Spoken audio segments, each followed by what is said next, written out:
Hello, friends. Did you know nearly 80% of those who watch my videos aren't subscribed? If you enjoy these stories, please hit that subscribe button and leave a like. It really helps. Thank you for being here.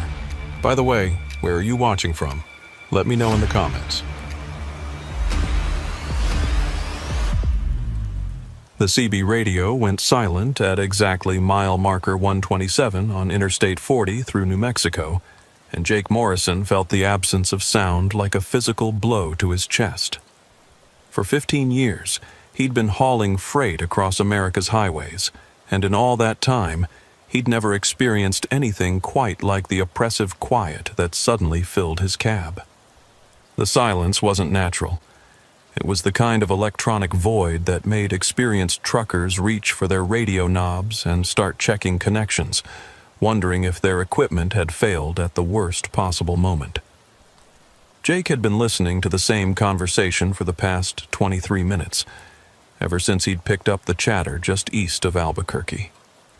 Two drivers discussing fuel prices at the Flying J in Tucumcari, a third complaining about a dispatcher who couldn't find his own ass with both hands and a GPS unit, and a fourth offering advice about a construction zone near the Texas border. Normal trucker talk, the kind of highway communion that filled the lonely hours between major cities and made the isolation of long-haul freight bearable for men and women who spent their lives in moving steel boxes.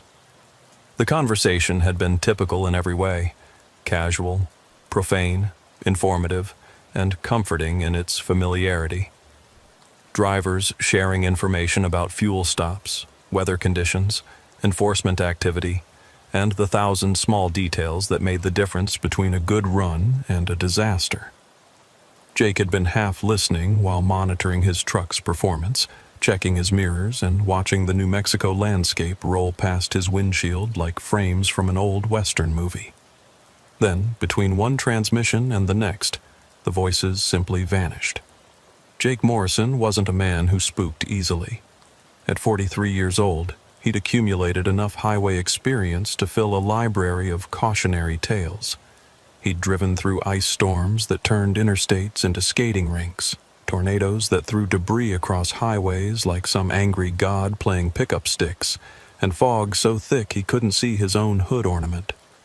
He dealt with mechanical failures that should have killed him, drunk drivers who played chicken with 18-wheelers, and lot lizards who looked like they'd crawled out of Stephen King's darkest imagination.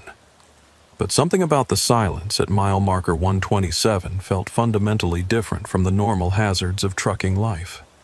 This wasn't weather, mechanical failure, or human stupidity. This was something deliberate and predatory that set off alarm bells in the primitive part of his brain that evolution had designed to keep prey animals alive in a world full of hunters. Jake reached over and tapped his Cobra 29LX CB radio, a piece of equipment that had been his faithful companion since 2008, when he'd first climbed behind the wheel of a commercial vehicle. The radio had been a gift from his mentor, an old-school driver named Buck Williams, who'd taught Jake everything about highway survival that couldn't be learned from manuals or training courses. "This here radio," Buck had said, pressing the microphone into Jake's hands, "is gonna be worth more to you than all the GPS units and satellite phones in the world. Long as truckers are talking, you know everything's normal.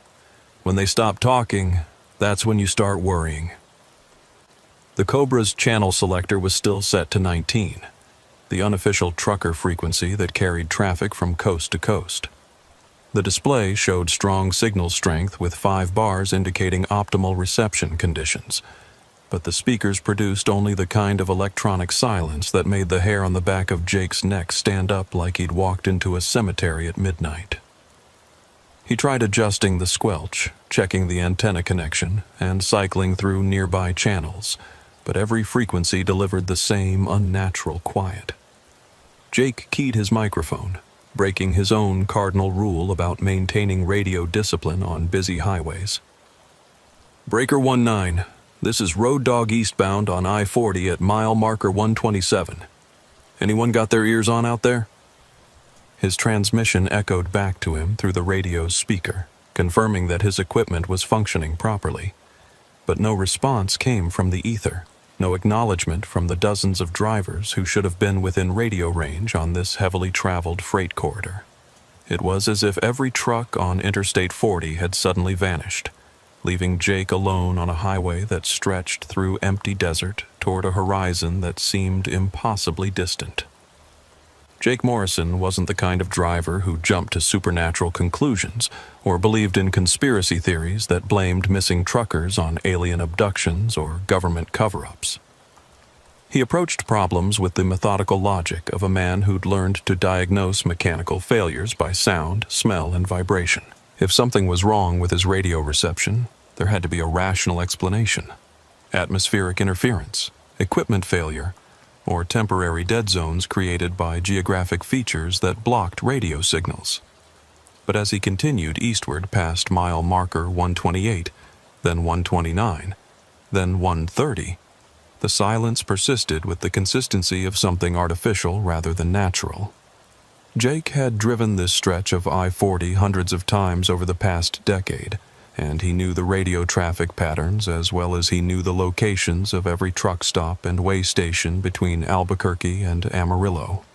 There should have been chatter from drivers discussing routes, weather, road conditions, and the endless stream of information that kept America's truckers connected across thousands of miles of highway. Instead, he heard nothing but the subtle electronic hiss that suggested his radio was receiving signals, but those signals contained no information, no voices, no data, no evidence of human presence anywhere in the electromagnetic spectrum that connected truckers to each other and to the civilization they served by moving freight from point A to point B. The New Mexico landscape rolling past Jake's windshield looked exactly as it always had. Red rock formations jutting up from scrubland that stretched to the horizon. Mountains in the distance that looked like sleeping giants under a sky so big it seemed to swallow his truck whole. Beautiful country in its own harsh way, but empty in a manner that reminded a man how small and vulnerable he was out there on the highway, with nothing but steel and glass between himself and the elements that could kill him if his equipment failed or his judgment faltered. Jake had been running this route for over a decade, hauling everything from machine parts to electronics between California and Texas, learning every truck stop, every way station, every place where state troopers like to set up speed traps, and every mile of highway where weather, terrain, or traffic patterns created special challenges for commercial drivers. He knew where to buy the best coffee, which truck stops had clean showers, and which dispatchers would lie to your face about delivery schedules just to make their own lives easier. But in all his years on I-40, he'd never experienced anything like the radio silence that surrounded mile marker 127 like some kind of electronic dead zone that swallowed voices and replaced them with the kind of quiet that made experienced drivers check their mirrors more frequently and grip their steering wheels a little tighter. Jake's 2019 Peterbilt 579 hummed along at exactly 67 miles per hour, 3 mph under the posted speed limit in deference to fuel economy and the electronic logging device that recorded his every movement for DOT compliance. The truck was his pride and joy, a rolling testimony to 15 years of careful saving and financial discipline that had allowed him to transition from company driver to owner-operator. Every payment, every maintenance expense, every insurance premium represented a step toward the independence that made trucking more than just a job. It was a way of life that offered freedom, responsibility, and the satisfaction of building something that belonged to nobody but himself. The Peterbilt's 455 horsepower Packard MX-13 engine pulled his 53-foot trailer with the effortless power that made highway driving a pleasure rather than a chore. His load was secured and balanced according to DOT regulations. His fuel tanks were 3/4 full, and his electronic systems showed all parameters within normal ranges. According to every measurable criteria, this was shaping up to be another routine run across familiar territory with no complications beyond the normal challenges of highway freight transportation. but the silence on his CB radio suggested that something was wrong in ways that couldn't be quantified by instruments or explained by reference to standard trucking procedures. Jake had learned to trust his instincts during 15 years of highway driving, and right now those instincts were screaming that mile marker 127 marked the beginning of territory where normal rules might not apply and standard precautions might not be sufficient to ensure safe passage. The silence stretched on for another 5 miles, past mile marker 132, past the exit for a truck stop where Jake usually bought fuel, past landmarks that should have triggered radio chatter from other drivers sharing information about road conditions, fuel prices, and the 100 details that made long-haul trucking a community activity rather than a solitary ordeal. But no voices broke the electronic quiet that surrounded his truck, like some kind of technological fog bank that blocked communication while leaving visibility unchanged. At mile marker 134, Jake's CB radio suddenly crackled back to life with a transmission that made his blood run cold and his hands tighten on the steering wheel hard enough to leave marks in the leather grip. Breaker 19, this is Nightcrawler calling any drivers eastbound on I-40. You need to stay away from mile marker 127, boys. We got ourselves a situation developing out here that ain't natural, and it sure as hell ain't safe. The voice was deep and gravelly, seasoned by decades of highway miles and countless conversations across America's CB networks. But underneath the familiar cadence of trucker speech, Jake detected something else. A tremor that suggested fear, maybe even terror, from a man who'd probably seen everything the highway could throw at a professional driver. Jake had heard that tone before, usually from drivers who'd just walked away from accidents that should have killed them or witnessed tragedies that would haunt their dreams for years to come. Jake keyed his microphone immediately, hungry for human contact after the unnatural silence that had surrounded him for the past 20 minutes. Nightcrawler, this is Road Dog eastbound. Just passed through the 127 area about 15 minutes ago. What kind of situation are we talking about here? The response came after a long pause filled with the kind of atmospheric static that made Jake wonder if the other driver was losing signal strength or just trying to figure out how to explain something that challenged conventional understanding of highway safety and criminal behavior. Road Dog, you need to understand something, and I need you to listen careful-like because this information might save your life or the life of some other driver who thinks he knows what he's dealing with out here. Nightcrawler's voice carried the authority of experience and the urgency of someone who'd seen enough tragedy to last several lifetimes. There's been trucks disappearing on this stretch of I-40 for the past 3 months. Good drivers, experienced professionals who know what they're doing and how to handle trouble when it comes calling. They check in normal at mile marker 127, then nobody ever hears from them again. Jake felt his stomach drop like he'd hit an unexpected pothole at highway speed. Missing truckers weren't uncommon. Drivers who suffered medical emergencies, mechanical failures in remote areas, or personal problems that made them abandon their rigs and disappear into the general population. But systematic disappearances on a specific stretch of highway suggested something much more sinister than random misfortune or individual crisis. What does the highway patrol say about these disappearances? Jake asked, hoping for some indication that law enforcement was aware of the problem and taking appropriate action to protect drivers using I-40. That's where it gets really ugly, Road Dog. State police find the rigs abandoned at mile marker 128. Engines still running, doors hanging open like the drivers just vanished into thin air. No signs of struggle, no evidence of mechanical problems, no indication what happened to make experienced truckers abandon their equipment in the middle of nowhere. The image of abandoned trucks with their engines running and doors open sent a chill through Jake that had nothing to do with the air conditioning in his cab. Professional drivers didn't abandon their equipment under normal circumstances. A truck represented too much investment, too much livelihood, too much personal identity to be left behind unless the alternative was immediate death or something worse than death. How many trucks are we talking about, Nightcrawler? 7 that I know of for certain. Could be more that haven't been reported yet, or got classified as something else by authorities who don't want to admit they got a serious problem on their hands. Nightcrawler's voice carried the bitter edge of someone who'd dealt with law enforcement agencies more concerned with public relations than public safety. Company drivers, owner-operators, guys running solo in teams. Only thing they got in common is they all disappeared between mile markers 127 and 128 on eastbound I-40, and every one of them was hauling high-value freight when they vanished.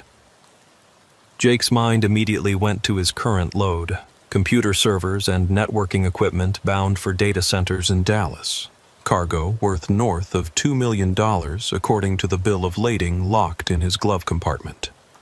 Electronics, pharmaceuticals, precision machinery, and other high-value freight represented the most lucrative targets for cargo thieves who'd moved beyond simple hijacking into more sophisticated operations that required inside information and professional execution. "You think we're dealing with organized cargo theft?" Jake asked, though he was beginning to suspect that whatever was hunting truckers on I-40 represented something much more dangerous than ordinary criminals looking for easy scores. "I think we're dealing with something professional, organized, and deadly as a rattlesnake in a sleeping bag," Nightcrawler replied, his voice carrying the certainty of someone who'd connected dots that law enforcement either couldn't see or didn't want to acknowledge. "These ain't random hijackings, Road Dog. Somebody's got inside information about what trucks are carrying what loads, when they're traveling, and what routes they're taking. They're picking their targets careful-like, and they got methods for making experienced drivers disappear without leaving enough evidence for a proper investigation."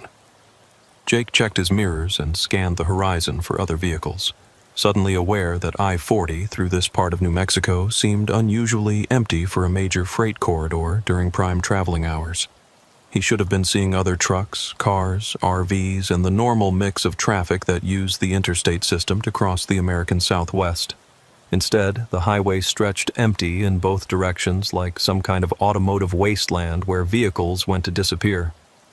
"Any description of vehicles or people involved in these disappearances?" Jake asked, hoping for actionable intelligence that might help him recognize threats before they became lethal. "That's the scary part, Road Dog. Near as anyone can tell, there ain't been no suspicious vehicles reported by witnesses, no unusual activity observed by other drivers, no nothing that would explain how 7 trucks and 7 drivers just vanished like smoke in a windstorm." Nightcrawler paused, and Jake could hear what sounded like wind rushing through the transmission, as if the other driver was speaking from an open cab or moving vehicle. "These drivers just disappear like they got beamed up by aliens or sucked into some kind of highway Bermuda Triangle." Jake didn't believe in aliens or supernatural phenomena, but he believed absolutely in human ingenuity when it came to separating people from valuable property. Someone had figured out a system for making truckers disappear without leaving witnesses or evidence, which meant they possessed planning capabilities, sophisticated equipment, and experience gained through previous operations. The kind of criminal enterprise that took time to develop, resources to finance, and connections to support. "What happens to the cargo?" Jake asked, though he suspected he already knew the answer. "Gone. Every load. Every time. Trailers found empty. Doors sealed back up professional-like so you couldn't tell they'd been opened unless you knew what to look for." Nightcrawler's voice carried a note of grudging respect for the criminal's technical competence. "Whoever's doing this, they got the equipment and know-how to offload freight fast and clean. We're talking about crews with forklifts, maybe refrigerated storage for pharmaceutical loads, and transportation to move stolen goods out of the area before anyone knows a crime's been committed." Jake's CB radio went silent again, but this time the quiet felt different. Not the oppressive electronic void that had surrounded mile marker 127, but the natural pause that occurred when drivers needed time to process information or scan their surroundings for potential threats.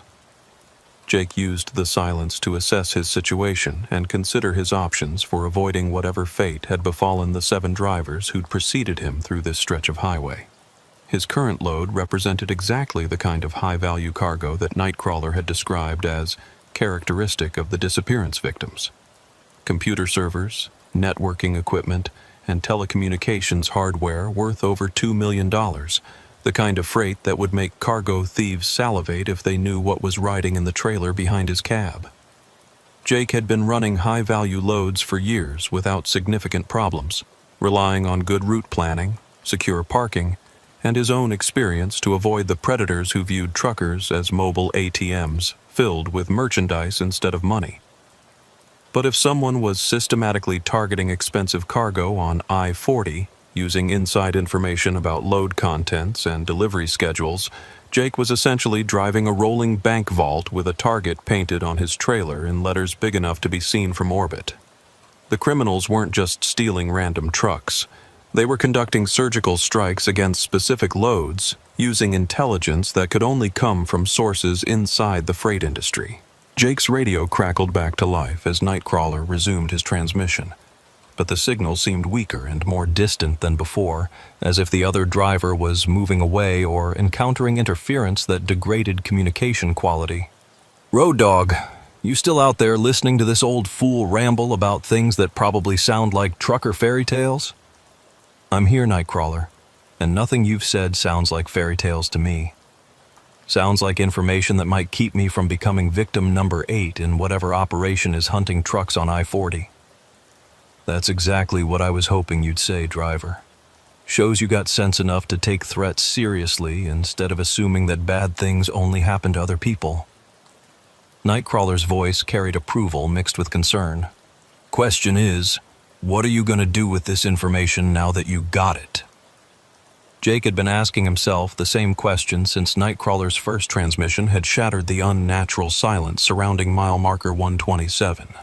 His options were limited by geography, load requirements, and the simple reality that he was already committed to a route that took him through the hunting ground where 7 drivers had vanished without a trace. He could turn around and backtrack to Albuquerque, looking for an alternate route that avoided I-40 entirely. But adding hundreds of miles to his trip would put him in violation of delivery schedules that were already tight, potentially costing him the contract that represented a significant portion of his quarterly income. More importantly, running scared from unsubstantiated threats went against every instinct Jake had developed during 15 years of highway driving. He could continue eastward while maintaining maximum vigilance and communication with other drivers, hoping that awareness and preparation would be sufficient to avoid whatever trap had claimed the previous victims. But if the criminals possessed the sophistication and resources that Nightcrawler had described, simple vigilance might not be enough to counter their methods. Or he could try to contact law enforcement and report the threat, hoping that official intervention could neutralize the danger before it claimed additional victims. But Jake's experience with highway patrol suggested that without concrete evidence or active crime in progress, authorities were unlikely to provide meaningful protection for individual drivers crossing jurisdictional boundaries on the interstate system. "Nightcrawler, I'm carrying high-value electronics to Dallas, which means I'm probably exactly the kind of target these people are looking for. What would you do if you were in my position?" The response came immediately, without hesitation or qualification. "I'd get the hell off I-40 and find another route, even if it cost me time and money. No load is worth your life, Road Dog, and no delivery schedule is worth joining the list of drivers who vanished somewhere between mile markers 127 and 128. But even as Nightcrawler spoke, Jake knew that retreat wasn't really an option. His reputation as a reliable carrier depended on meeting delivery commitments regardless of obstacles, and his financial situation didn't allow for the kind of flexibility that would let him absorb the costs of rerouting around potential threats. More fundamentally, abandoning his route based on unconfirmed reports went against the professional pride that made trucking more than just a job for drivers who took their responsibilities seriously. "I appreciate the advice, Nightcrawler, but I'm going to have to stay on I-40 and take my chances. Can't build a business by running from every threat that might exist out there on the highway." "I figured you'd say that, Road Dog. Most good drivers would make the same choice, which is probably why 7 of them are missing and presumed dead." Nightcrawler's voice carried resignation mixed with respect. If you're determined to keep rolling eastward, at least promise me you'll stay alert and keep your radio on. First sign of trouble, you get on Channel 9 and start hollering for help." Jake promised to maintain communication and report any unusual activity, but he wondered how much good radio contact would do if the criminals possessed electronic jamming equipment or other technical capabilities that could isolate their victims from outside assistance. 7 experienced drivers had vanished without sending distress calls or leaving evidence of their final moments, which suggested that whatever was hunting trucks on I-40 struck with sufficient speed and precision to prevent effective resistance. As Jake continued eastward past mile marker 135, he began to notice details about his surroundings that hadn't registered during the thousands of previous trips he'd made through this area. The landscape seemed more desolate than usual, with fewer visible signs of human presence and an oppressive quality that made the familiar terrain feel alien and threatening. The sky, which had been clear and bright when he'd departed Albuquerque, now showed high clouds that filtered the sunlight and cast shifting shadows across the desert floor. More significantly, Jake realized that he hadn't seen another truck for almost 30 minutes. An unusual situation on a major freight corridor that normally carried steady commercial traffic throughout the day and night. Cars and smaller vehicles were also scarce, creating an isolation that felt artificial rather than coincidental. Either traffic patterns had shifted dramatically without his awareness, or something was actively discouraging vehicles from using this stretch of highway. Jake's CB scanner, which monitored law enforcement frequencies in addition to commercial channels, remained silent, except for occasional routine transmissions from dispatchers dealing with administrative matters hundreds of miles away. No emergency traffic, no pursuit reports, no indication that authorities were aware of criminal activity in the area. The absence of police radio chatter could mean that law enforcement was handling the situation through secure channels, or it could mean that the criminals were operating below the radar of official awareness. At mile marker 138, Jake's radio crackled with a transmission that immediately set off every alarm bell in his experienced driver's brain. "Eastbound Peterbilt at mile marker 138. This is Highway Patrol Unit 47. You need to reduce speed and prepare for an inspection stop at mile marker 140. Jake looked in his mirrors but saw no sign of law enforcement vehicles anywhere in his vicinity. His speedometer showed 67 mph in a 75 mph zone, well within legal limits and hardly worth official attention unless authorities were conducting systematic inspection sweeps. His paperwork was current. His electronic logging device showed compliance with hours of service regulations, and his equipment was properly maintained according to DOT standards. There was no legitimate reason for Highway Patrol to single him out for inspection unless they possessed specific intelligence about his cargo or had received reports of violations. More troubling was the fact that Jake couldn't see any law enforcement vehicles in his mirrors, on the highway ahead, or anywhere in the surrounding landscape.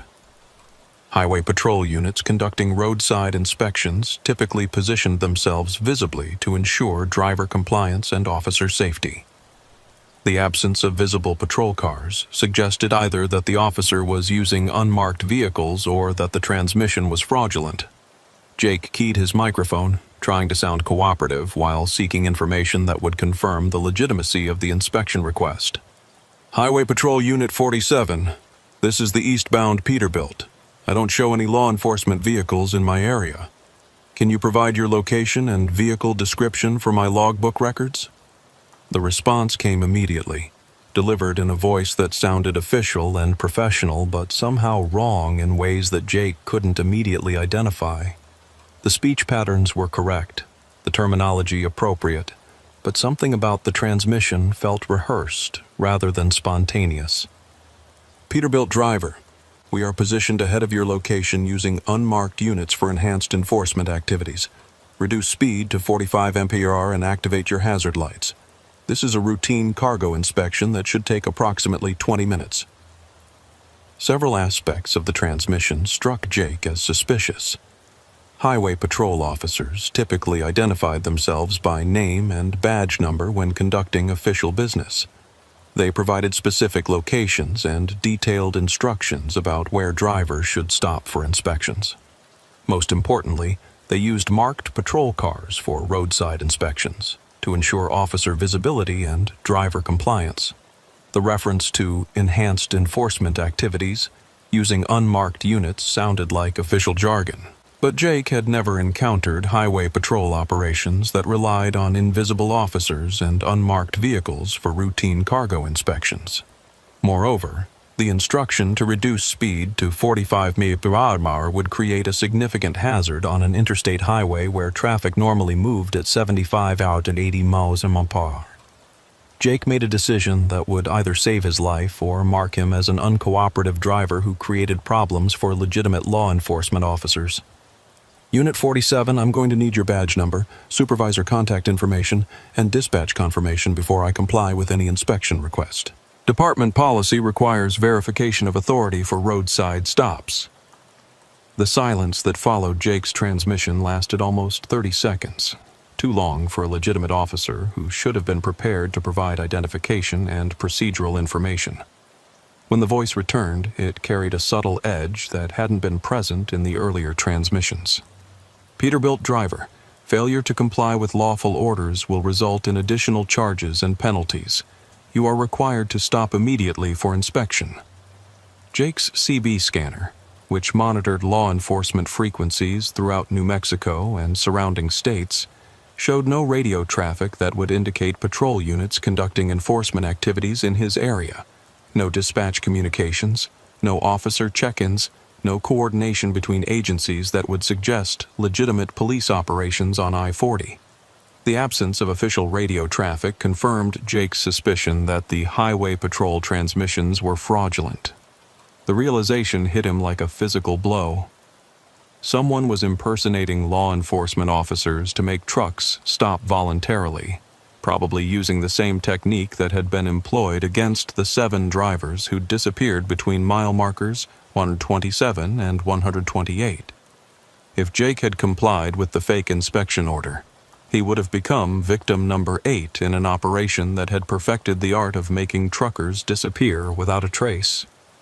Jake grabbed his cell phone and attempted to dial 911, hoping to report the impersonation and summon real law enforcement assistance. But his phone display showed no service, despite being in an area that should have provided excellent cellular coverage. His satellite communication system, which normally maintained contact with his dispatcher and emergency services regardless of location, displayed "signal unavailable" in red letters that seemed to mock his attempts to call for help.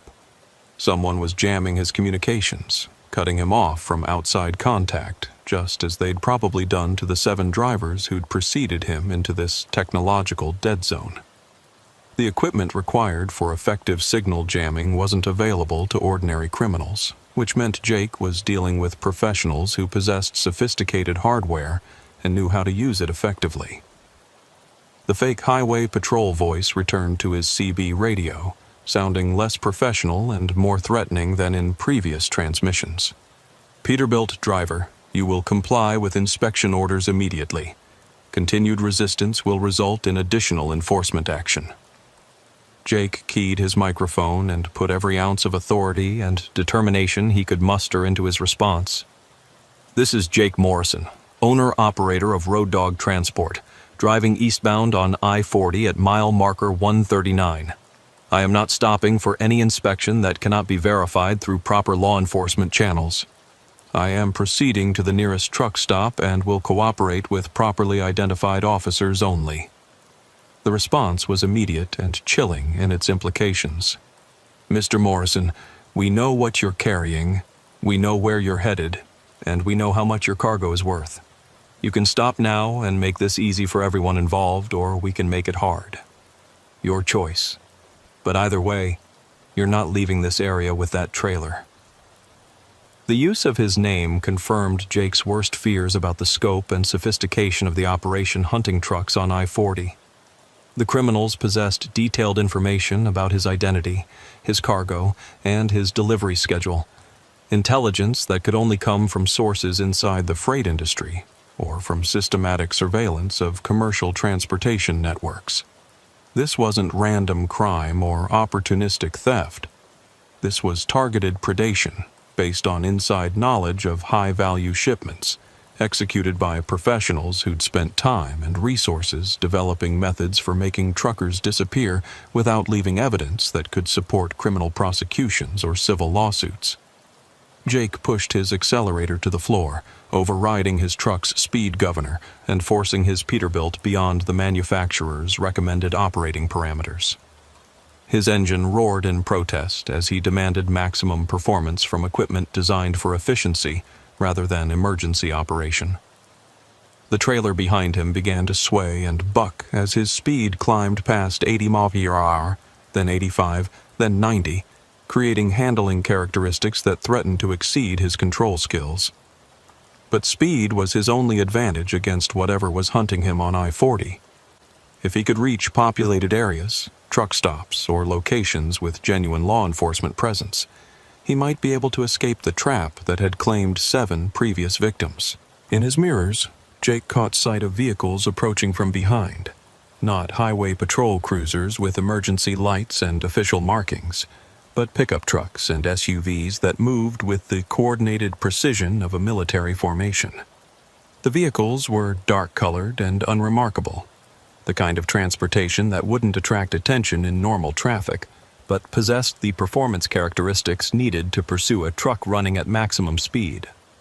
Jake's CB crackled with transmissions between the pursuing vehicles, communications that revealed the professional nature of the operation hunting him and the extent of their preparation for intercepting high-value targets on the interstate highway system. Target is accelerating and attempting to evade contact. He made us when we tried the patrol approach. Roger that. Switch to containment formation and prepare for hard intercept. We need that trailer intact for transfer operations. Copy. Spike strips are deployed at mile marker 143. If he doesn't reduce speed before then, we'll disable his vehicle and extract him from the cab. Jake realized he was driving toward a trap that had been planned, rehearsed, and executed multiple times using the 7 drivers who'd disappeared before him. The criminals weren't just stealing cargo. They were perfecting their hunting techniques, learning from each encounter and improving their methods for capturing truckers and their loads. Every previous victim had contributed to the efficiency of an operation that was becoming more sophisticated and deadly with each successful hunt. Mile marker 140 flashed past Jake's passenger window as he pushed his truck beyond any reasonable safety margin. His engine temperature gauge showed readings in the red zone, indicating overheating that could cause catastrophic mechanical failure at any moment. His transmission was beginning to slip under the strain of sustained high-speed operation, and his trailer was oscillating in ways that suggested imminent loss of directional control. But slowing down meant capture, and capture meant joining the list of drivers who'd vanished without a trace, somewhere between mile markers 127 and 128. Jake had seen enough criminal operations during his 15 years on the highway to understand that witnesses were liabilities that professionals eliminated as matter of routine business practice. The 7 missing drivers weren't being held prisoner somewhere. They were dead, their bodies disposed of in ways that would prevent discovery and identification. Jake grabbed his CB microphone and began broadcasting on Emergency Channel 9, hoping that someone would hear his distress call and relay it to authorities who could respond with real assistance instead of fake patrol cars and fraudulent inspection orders. Mayday, Mayday. This is Jake Morrison driving a blue Peterbilt 579 eastbound on I-40 approaching mile marker 141. I am being pursued by unknown subjects attempting cargo theft and possibly kidnapping. Request immediate law enforcement assistance. Repeat, this is an emergency situation requiring immediate response. The emergency channel remained silent except for electronic interference that confirmed his transmissions were being jammed along with his cellular and satellite communications. Jake was completely isolated from outside contact, trapped in a bubble of criminal control that extended for miles along the interstate highway system. The pursuing vehicles had closed to within a quarter mile of Jake's trailer, maintaining formation while communicating through encrypted radio systems that couldn't be monitored by standard CB equipment.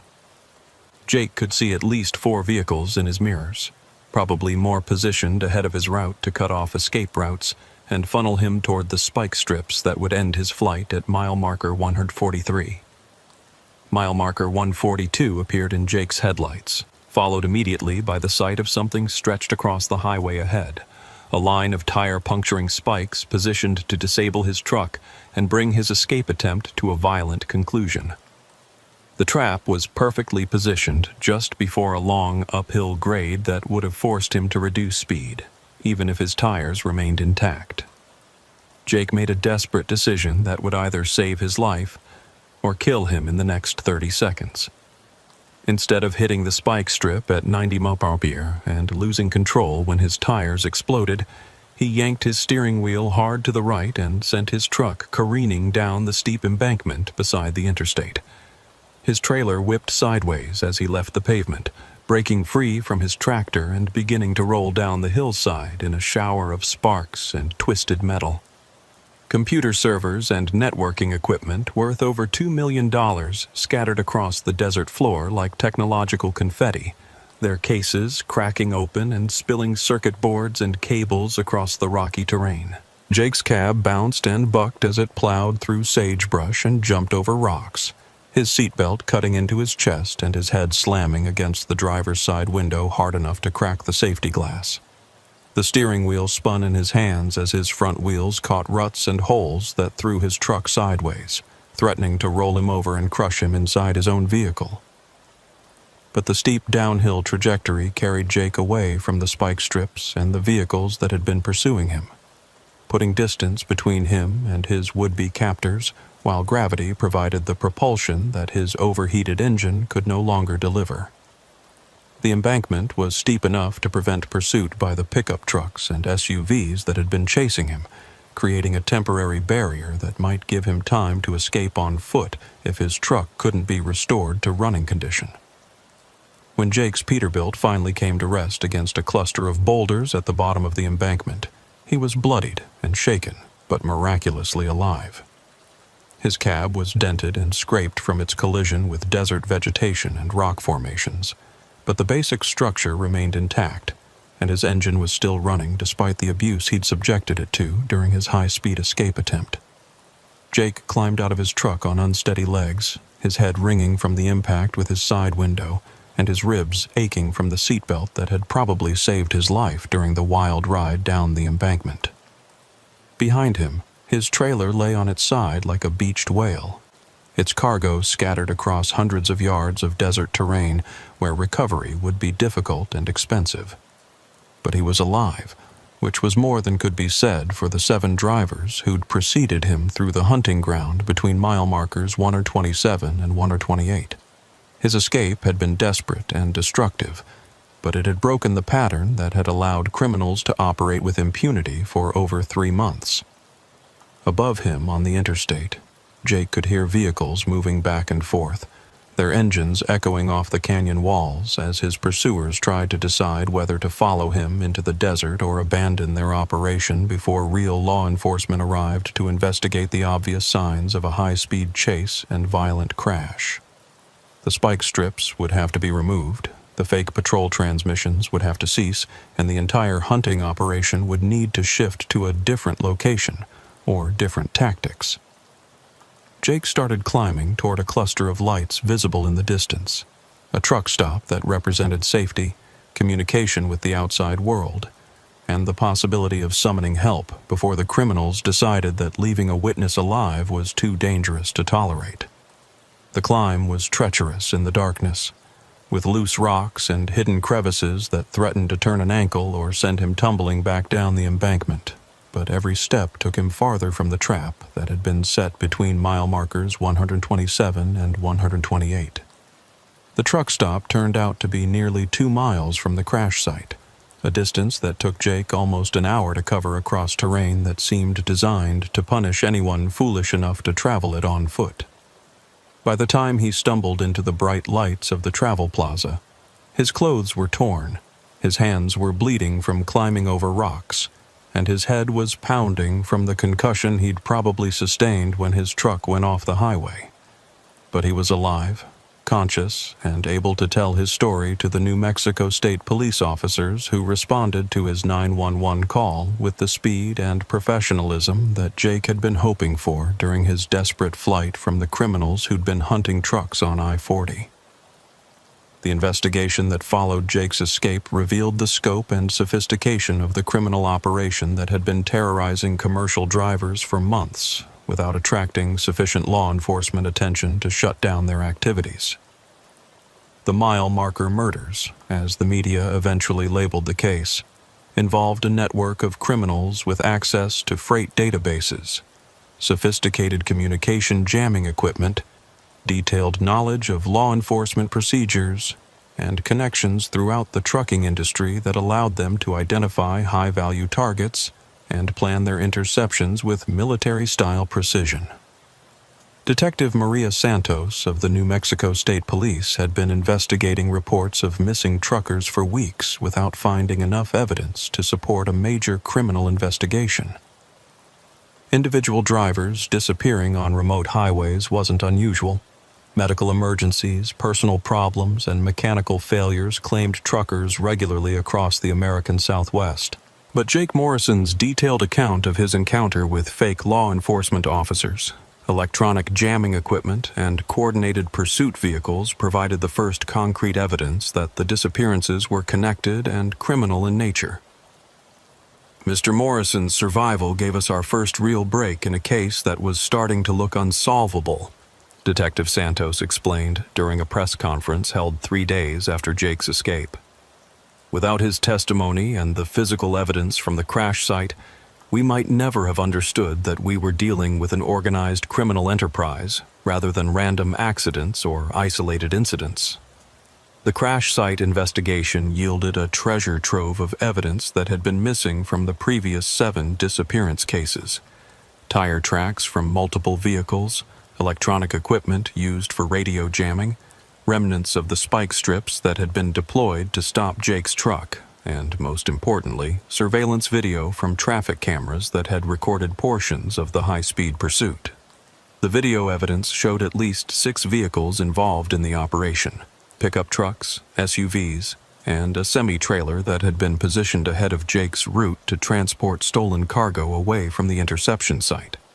The vehicles bore false license plates and had been modified with additional radio equipment, reinforced bumpers, and other features that suggested professional preparation for highway interdiction operations.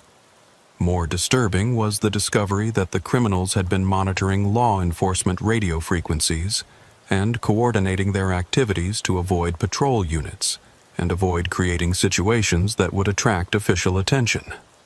They knew when highway patrol officers were in the area, when they were changing shifts, and when their radio traffic suggested they were responding to other incidents that would prevent them from investigating suspicious activity on I-40. The investigation team, expanded to include FBI agents specializing in interstate crime and organized cargo theft, began tracing the criminal network through financial records, communication intercepts, and forensic analysis of the equipment recovered from the crash site. What they discovered was a criminal enterprise that extended far beyond simple truck hijacking into systematic intelligence gathering, corruption of industry insiders, and elimination of witnesses who might threaten their operation. The breakthrough came when investigators identified the source of the inside information that had allowed the criminals to target specific high-value loads. A dispatcher named Tommy Chen at a major freight brokerage in Phoenix had been selling shipment information to criminal contacts, providing details about cargo contents, delivery schedules, and driver identities that made it possible to plan interceptions with surgical precision. Chen's arrest led to the identification of 3 other industry insiders who had been feeding information to the criminal network: a dock supervisor in Los Angeles, a terminal manager in Denver, and a maintenance supervisor in Albuquerque who had been providing intelligence about truck locations, cargo values, and driver schedules. The corruption extended throughout the Southwest freight industry, creating an intelligence network that made it nearly impossible for high-value shipments to travel without criminal knowledge of their movements.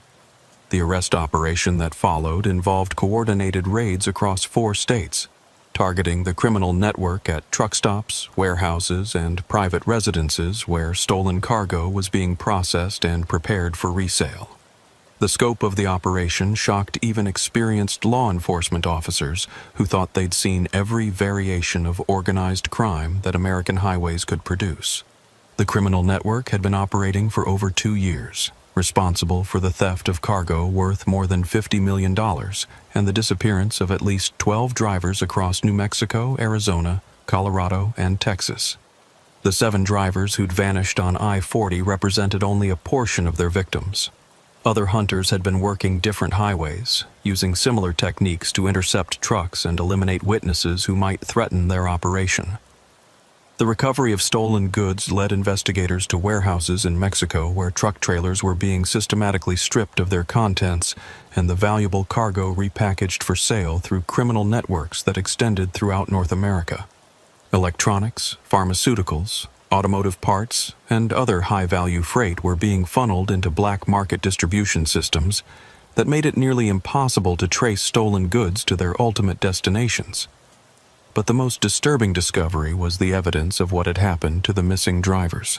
In a remote area of the New Mexico desert, investigators found a mass grave containing the remains of 15 truck drivers who had been murdered to prevent them from providing testimony about the criminal operation.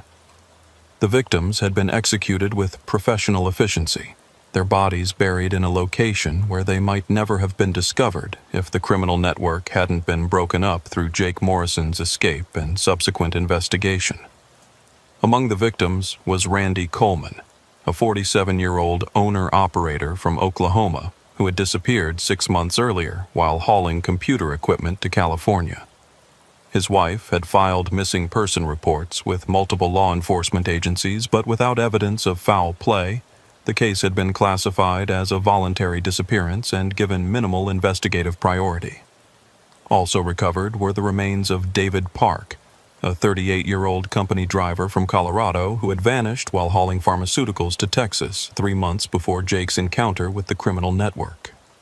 Park's truck had been found abandoned with no signs of struggle, leading investigators to conclude that he had probably suffered a medical emergency and wandered away from his vehicle before dying of exposure in the desert. The true scope of the mile marker murders became clear only after months of investigation that traced the criminal network's activities across multiple states and revealed the systematic nature of their operations. They hadn't been randomly stealing trucks. They had been conducting a campaign of terrorism against the American trucking industry, using sophisticated intelligence gathering and military-style tactics to hunt drivers and steal cargo with impunity. The trial that followed attracted national attention to the vulnerabilities of America's freight transportation system and the ease with which organized criminals could exploit the independence and isolation that made trucking attractive to drivers but dangerous for those who transported high-value cargo. The defendants included not only the street-level criminals who had conducted the actual hijackings and murders, but also the industry insiders who had provided intelligence and the organized crime figures who had financed and directed the operation. The convictions that resulted included multiple death sentences for the killers who had murdered 15 truck drivers, life sentences for the organizers who had planned and directed the criminal enterprise, and substantial prison terms for the industry insiders who had betrayed the trust of drivers and companies who depended on their integrity to maintain the security of freight transportation. But for the families of the murdered drivers, no amount of justice could compensate for the loss of husbands, fathers, and sons who had died simply because they had chosen to make their living by hauling freight across America's highways. The trial proceedings revealed the terrifying efficiency with which the criminals had operated and the systematic way they had eliminated witnesses to protect their operation from discovery. Jake Morrison testified during the trial about his encounter with the fake law enforcement officers and the high-speed chase that had saved his life but cost him his truck and cargo. His testimony provided crucial evidence about the criminals' methods and helped prosecutors secure convictions against defendants who might otherwise have escaped serious penalties through plea bargaining or technical legal defenses. I was lucky. Jake told the court during his testimony. I was suspicious enough to question the fake patrol stop, and I was crazy enough to drive my truck off the highway rather than let them take me prisoner. But 15 other drivers weren't so lucky, and their families deserved to know that justice was done for the people who killed them. Jake's destroyed truck and scattered cargo became evidence in the trial, photographed and cataloged to demonstrate the violence and recklessness with which the criminals had pursued their victims. The insurance settlement for his losses provided enough money to purchase replacement equipment, but it couldn't compensate for the psychological trauma of knowing that he had narrowly escaped the fate that had claimed 15 of his fellow drivers. The investigation also revealed that Jake's escape had saved not only his own life, but potentially the lives of numerous other drivers who would have fallen victim to the criminal network if their operation had continued undetected. Intelligence gathered from the arrested conspirators indicated that they had been planning to expand their activities to other interstate highways, potentially claiming dozens of additional victims before law enforcement could identify and shut down their network. The mile marker murders case led to significant changes in how law enforcement agencies investigate missing truckers and suspicious incidents on interstate highways. New protocols were established for coordinating investigations across state lines, sharing intelligence about cargo theft operations, and responding to reports of driver disappearances with the urgency that such cases deserved. The trucking industry also implemented new security measures designed to protect drivers hauling high-value cargo, including encrypted communication systems, GPS tracking that couldn't be easily jammed, and procedures for verifying the identity of law enforcement officers who requested roadside inspections. Companies began conducting more thorough background checks on employees with access to shipment information and implemented electronic safeguards to prevent unauthorized access to cargo databases. But despite these improvements, experienced drivers knew that the highway remained dangerous for those who transported valuable freight through remote areas where help was hours away and criminals could operate with minimal risk of discovery. The mile marker murders had been solved and the perpetrators punished, but the vulnerability that had made the crimes possible remained embedded in the structure of American freight transportation.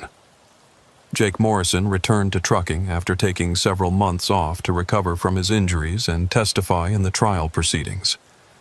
But he never again hauled high-value freight without security escorts and constant communication monitoring, and he avoided routes through remote areas where criminal networks might be operating undetected. His experience on I-40 had taught him that the highway could be as dangerous as any urban war zone, populated by predators who viewed truckers as prey and cargo as the spoils of war. The independence and freedom that had attracted him to trucking could also make drivers vulnerable to those who understood how to exploit the isolation and self-reliance that characterized the profession.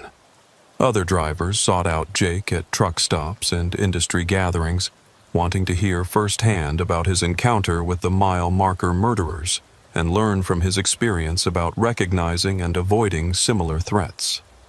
His story became part of trucker folklore, shared through CB radio networks and internet forums as a cautionary tale about the predators who hunted America's highways and the vigilance required to survive in a profession that took drivers through some of the most remote and dangerous territory in the country. The stretch of I-40 between mile markers 127 and 128 became known among truckers as a place to avoid during certain conditions, particularly when traveling alone with valuable cargo. Drivers who had to use that route maintained constant radio contact with other truckers and reported any suspicious activity to law enforcement immediately, understanding that the criminal network had been dismantled but similar operations might be developing elsewhere. The New Mexico Department of Transportation installed additional emergency call boxes along the highway and increased patrol coverage during peak freight transportation hours. But these measures provided only limited protection against sophisticated criminal operations that could monitor law enforcement communications and time their activities to avoid detection. The FBI established a task force dedicated to investigating organized cargo theft operations and developed intelligence networks designed to identify criminal groups, before they could claim multiple victims. But the task force operated with limited resources and jurisdictional constraints that made it difficult to pursue criminals who operated across state lines and international borders. Meanwhile, somewhere in the American Southwest, new criminal networks were probably studying the methods that had made the mile marker murders possible and developing improved techniques for hunting trucks and stealing cargo. The trial proceedings and media coverage had provided a detailed blueprint of successful criminal tactics that could be adapted and refined by other groups interested in exploiting the vulnerabilities of freight transportation. Jake Morrison understood this reality and tried to share his knowledge with other drivers who might find themselves in similar situations. He spoke at safety seminars and industry conferences, describing the warning signs that had alerted him to the trap and the split-second decisions that had saved his life during his escape from the criminal network. "The most important thing is to trust your instincts," Jake told audiences of professional drivers. "If something feels wrong, it probably is wrong. Don't let anyone pressure you into stopping your truck or deviating from your planned route without proper verification of their authority and legitimate reasons for the request." Jake's presentations included detailed descriptions of the fake law enforcement tactics used by the criminals, the communication jamming equipment that had isolated him from outside contact, and the coordination between multiple vehicles that had made the pursuit so dangerous. He emphasized that survival had depended not on superior driving skills or mechanical knowledge, but on recognizing the threat early enough to take evasive action. "I was just lucky enough to be suspicious and crazy enough to drive my truck off the highway rather than let them capture me," Jake explained. "But luck isn't a plan, and crazy isn't a strategy. Drivers need to be prepared for these situations before they encounter them, because there won't be time to figure out what to do when criminals are already moving against you." The audiences for Jake's presentations included not only truck drivers but also law enforcement officers, freight company executives, and security personnel responsible for protecting high-value cargo shipments. The mile marker murders had demonstrated that truck hijacking had evolved beyond simple roadside robberies into sophisticated operations that required coordinated responses from multiple agencies and industries. Some attendees questioned whether Jake's escape had been worth the destruction of his truck and cargo, arguing that cooperation with the criminals might have resulted in less property damage and potentially better outcomes for everyone involved. But Jake's response was always the same. The 15 drivers found in the desert grave had probably cooperated with their captors, and cooperation had gotten them executed rather than released. "These people weren't interested in just stealing cargo," Jake emphasized. "They were eliminating witnesses to protect their operation from discovery. Every driver who stopped for their fake patrol cars ended up dead, buried in unmarked graves where their families would never find them. I may have lost my truck and my load, but I kept my life and helped stop criminals who would have kept killing until someone finally fought back." The insurance companies that had covered Jake's truck and cargo initially questioned whether his decision to drive off the highway had been reasonable under the circumstances, arguing that he should have attempted to comply with what appeared to be legitimate law enforcement orders. But the investigation evidence and trial testimony made it clear that cooperation would have resulted in Jake's death rather than the safe resolution of a misunderstanding.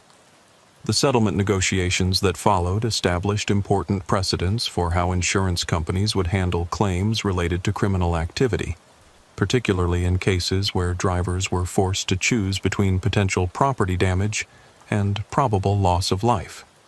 Jake's case helped establish that drivers had not only the right, but the obligation to protect themselves when faced with threats that law enforcement couldn't address in time to prevent tragedy. The legal aftermath of the mile marker murders also included civil lawsuits filed by the families of murdered drivers against freight companies, trucking associations, and government agencies that had failed to recognize and respond to the pattern of disappearances. The lawsuits argued that better communication, coordination, and investigation might have prevented some of the deaths by alerting drivers to the danger and disrupting the criminal operation before it could claim multiple victims. Some of the lawsuits were successful, resulting in financial settlements for families who had lost primary breadwinners to criminal violence that might have been prevented through better security measures and investigative procedures. The settlements acknowledged that while individual drivers bore responsibility for their own safety, the freight transportation industry and law enforcement agencies also had obligations to protect truckers from organized criminal operations. The mile marker murders case became a landmark in trucking safety legislation, leading to new federal requirements for cargo tracking, driver communication, and incident reporting that were designed to prevent similar criminal operations from developing undetected. The legislation faced opposition from industry groups concerned about costs and regulatory burden, but the evidence from Jake Morrison's case made it clear that the price of inadequate security was measured in human lives rather than just property losses. Jake Morrison's testimony before congressional committees investigating freight transportation security helped shape the new legislation and ensure that it addressed the real-world threats that drivers faced on America's highways. His experience provided lawmakers with concrete examples of how criminals exploited weaknesses in existing systems and what measures might be effective in preventing similar attacks. Congress needed to hear from someone who had actually survived an encounter with these criminals, Jake explained after testifying before the House Transportation Committee. Theoretical discussions about security are fine, but lawmakers needed to understand what it's really like to be hunted by professional killers who have turned truck hijacking into a military-style operation. The legislative changes that resulted from Jake's testimony and the mile marker murders investigation included requirements for real-time cargo tracking that couldn't be easily jammed, encrypted communication systems for high-value shipments, and mandatory reporting of driver disappearances to federal agencies that could coordinate multi-state investigations. The new laws also established federal jurisdiction for crimes against commercial drivers and created specialized prosecution units trained to handle complex cases involving organized criminal networks. The changes represented the most significant expansion of federal involvement in trucking security since the creation of the Department of Transportation, reflecting the recognition that interstate crime required interstate law enforcement responses. But implementation of the new security measures proved difficult and expensive, particularly for smaller trucking companies that lacked the resources to purchase sophisticated equipment or hire security personnel. The industry struggled to balance the need for protection against the economic realities of freight transportation, where profit margins were often too thin to support extensive security investments. Jake Morrison found himself serving as an unofficial consultant to trucking companies trying to develop cost-effective security programs that would protect their drivers without bankrupting their operations. His practical experience with criminal tactics and survival strategies made him valuable to companies that wanted to protect their employees but couldn't afford military-grade security systems. "You don't need million-dollar equipment to stay safe on the highway," Jake told company executives during security consultations. "You need drivers who understand the threats, procedures that prevent criminals from getting inside information, and communication systems that work when you need them most. The most expensive security in the world won't help if your drivers don't know how to recognize danger or respond appropriately when they encounter it." Jake's consulting work took him throughout the Southwest and beyond, visiting trucking companies, driver training schools, and law enforcement agencies that wanted to learn from his experience with the mile marker murders. His presentations evolved to include not only his own story, but also case studies from other criminal operations that had targeted commercial drivers in different regions and using different tactics. The consulting work provided Jake with insights into the broader scope of highway crime and the various methods that criminals used to exploit the vulnerabilities of freight transportation. He learned about hijacking operations in urban areas, cargo theft rings that operated at truck stops and rest areas, and sophisticated fraud schemes that targeted drivers and companies through electronic communications. Each case study reinforced Jake's understanding that the mile marker murders had been neither unique nor isolated, but part of a broader pattern of criminal evolution that was making highway transportation increasingly dangerous for those who carried valuable cargo through remote areas. The criminals were becoming more sophisticated, better organized, and more willing to use violence to protect their operations from discovery. Jake's files grew to include reports of criminal activity from across the United States and Canada, documenting methods, locations, and outcomes that painted a disturbing picture of organized predation against the trucking industry. The information came from law enforcement sources, insurance investigators, drivers who had survived criminal encounters, and families who had lost loved ones to highway violence. The data revealed that truck hijacking had become a billion-dollar criminal industry that employed thousands of people in various capacities, from street-level thieves who conducted actual hijackings to sophisticated criminals who coordinated intelligence gathering, cargo processing, and international distribution of stolen goods. The industry operated with corporate-level efficiency and military-style discipline that made it difficult for law enforcement to penetrate and prosecute effectively. More troubling was the evidence that criminal networks were sharing information and coordinating activities across regional and international boundaries, creating a global infrastructure for truck hijacking that could adapt quickly to law enforcement countermeasures and develop new methods for exploiting emerging vulnerabilities in freight transportation systems. Jake Morrison's survival of the mile marker murders had provided law enforcement with crucial intelligence about one criminal network, but it had also revealed the existence of a much larger and more sophisticated criminal ecosystem that threatened the safety of truck drivers throughout North America. His escape had been a victory in a single battle, but the war against highway predators was far from over. The realization that his experience was part of a larger pattern of criminal activity motivated Jake to expand his safety advocacy beyond simple consulting work into active collaboration with law enforcement agencies, investigating truck hijacking operations. He became an unofficial liaison between the trucking community and investigators who needed insight into how drivers operated and how criminals might exploit their procedures and vulnerabilities. Jake's law enforcement connections provided him with access to intelligence about emerging criminal tactics and threats that allowed him to update his safety presentations and consulting recommendations with current information about how hijacking operations were evolving. The information flow worked both ways, with Jake providing investigators with details about suspicious activity reported by drivers and industry personnel who trusted him with information they might not share with official authorities.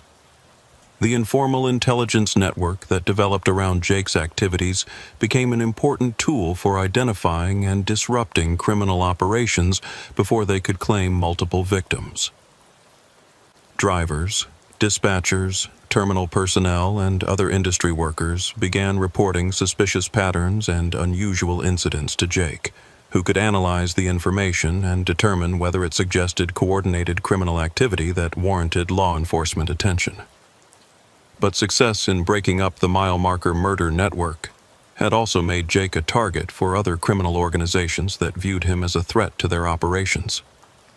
Several times during his consulting travels, Jake noticed vehicles following him or encountered suspicious individuals who seemed overly interested in his schedule and activities.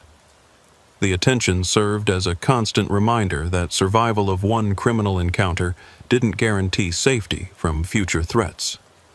Jake began varying his routes, travel times, and accommodations in an effort to make himself a more difficult target for criminals who might want to eliminate the witness whose testimony had helped dismantle a multi-million-dollar criminal enterprise.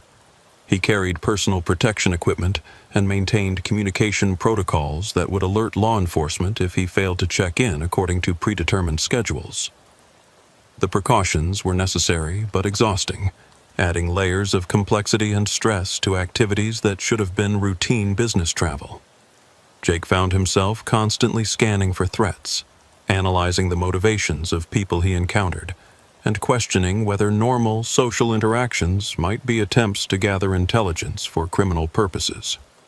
The paranoia was probably excessive, but it was also probably realistic given the scope of the criminal networks that had been revealed through the mile marker murders investigation.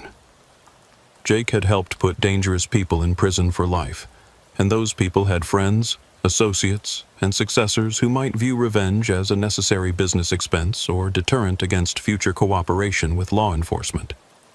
5 years after his escape from the criminals hunting trucks on I-40, Jake Morrison was still traveling America's highways, but no longer as a truck driver. His consulting work had evolved into a full-time career that took him throughout the transportation industry, helping companies, law enforcement agencies, and government organizations develop strategies for combating highway crime and protecting drivers from organized predation. The work was rewarding but sobering, as each new case study added to Jake's understanding of how extensive and sophisticated highway crime had become. The mile marker murders had been solved, but similar operations were probably developing in other regions using improved methods that incorporated lessons learned from the investigation and trial proceedings. Jake's files now contained intelligence about criminal operations throughout North America, from urban hijacking rings that targeted trucks at traffic lights to international networks that used legitimate freight companies as fronts for moving stolen goods across borders. The scope of the problem was far larger than anyone in law enforcement or the trucking industry had previously understood. The most disturbing trend was the increasing willingness of criminal organizations to use violence against drivers who resisted hijacking attempts or might serve as witnesses to criminal activity. The mile marker murders had demonstrated the efficiency with which organized criminals could eliminate witnesses, and other networks had apparently adopted similar approaches to protect their operations from discovery. Jake's presentations to driver audiences now included explicit warnings about the likelihood that cooperation with hijackers would result in death rather than release, based on evidence from multiple cases where drivers who had complied with criminal demands had been murdered to prevent them from providing testimony or descriptions that might lead to arrests. The recommendation to resist rather than cooperate represented a fundamental shift in conventional wisdom about how to survive criminal encounters. 20 years ago, we told drivers to cooperate with hijackers and hope for the best, Jake explained during a safety seminar in Dallas. But the criminals have changed their methods. They're not just stealing cargo anymore. They're eliminating witnesses as standard operating procedure. If someone tries to hijack your truck, you're probably not going home unless you fight back or escape. The advice was controversial among insurance companies and safety organizations that preferred to minimize confrontation and potential violence during criminal encounters. But the evidence from the mile marker murders and similar cases made it clear that passive cooperation was no longer a viable survival strategy when dealing with organized criminal networks that routinely murdered witnesses. Jake's law enforcement contacts confirmed that the recommendation to resist hijacking attempts was based on solid intelligence about how criminal organizations operated.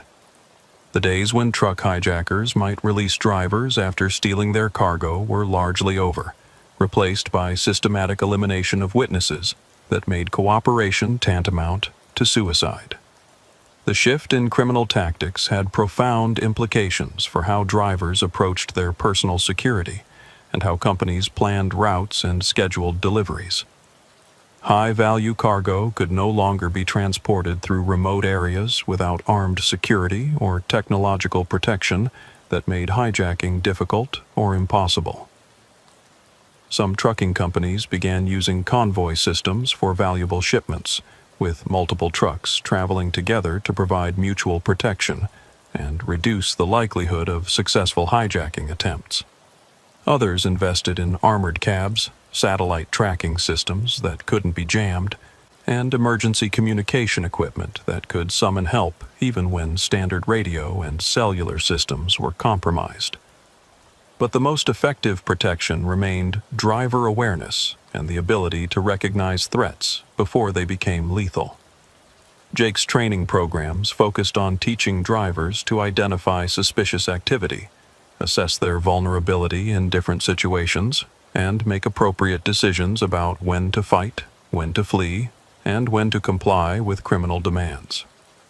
The training was based on Jake's own experience during the mile marker murders, but expanded to include case studies from other criminal operations and input from law enforcement agencies that specialized in investigating highway crime.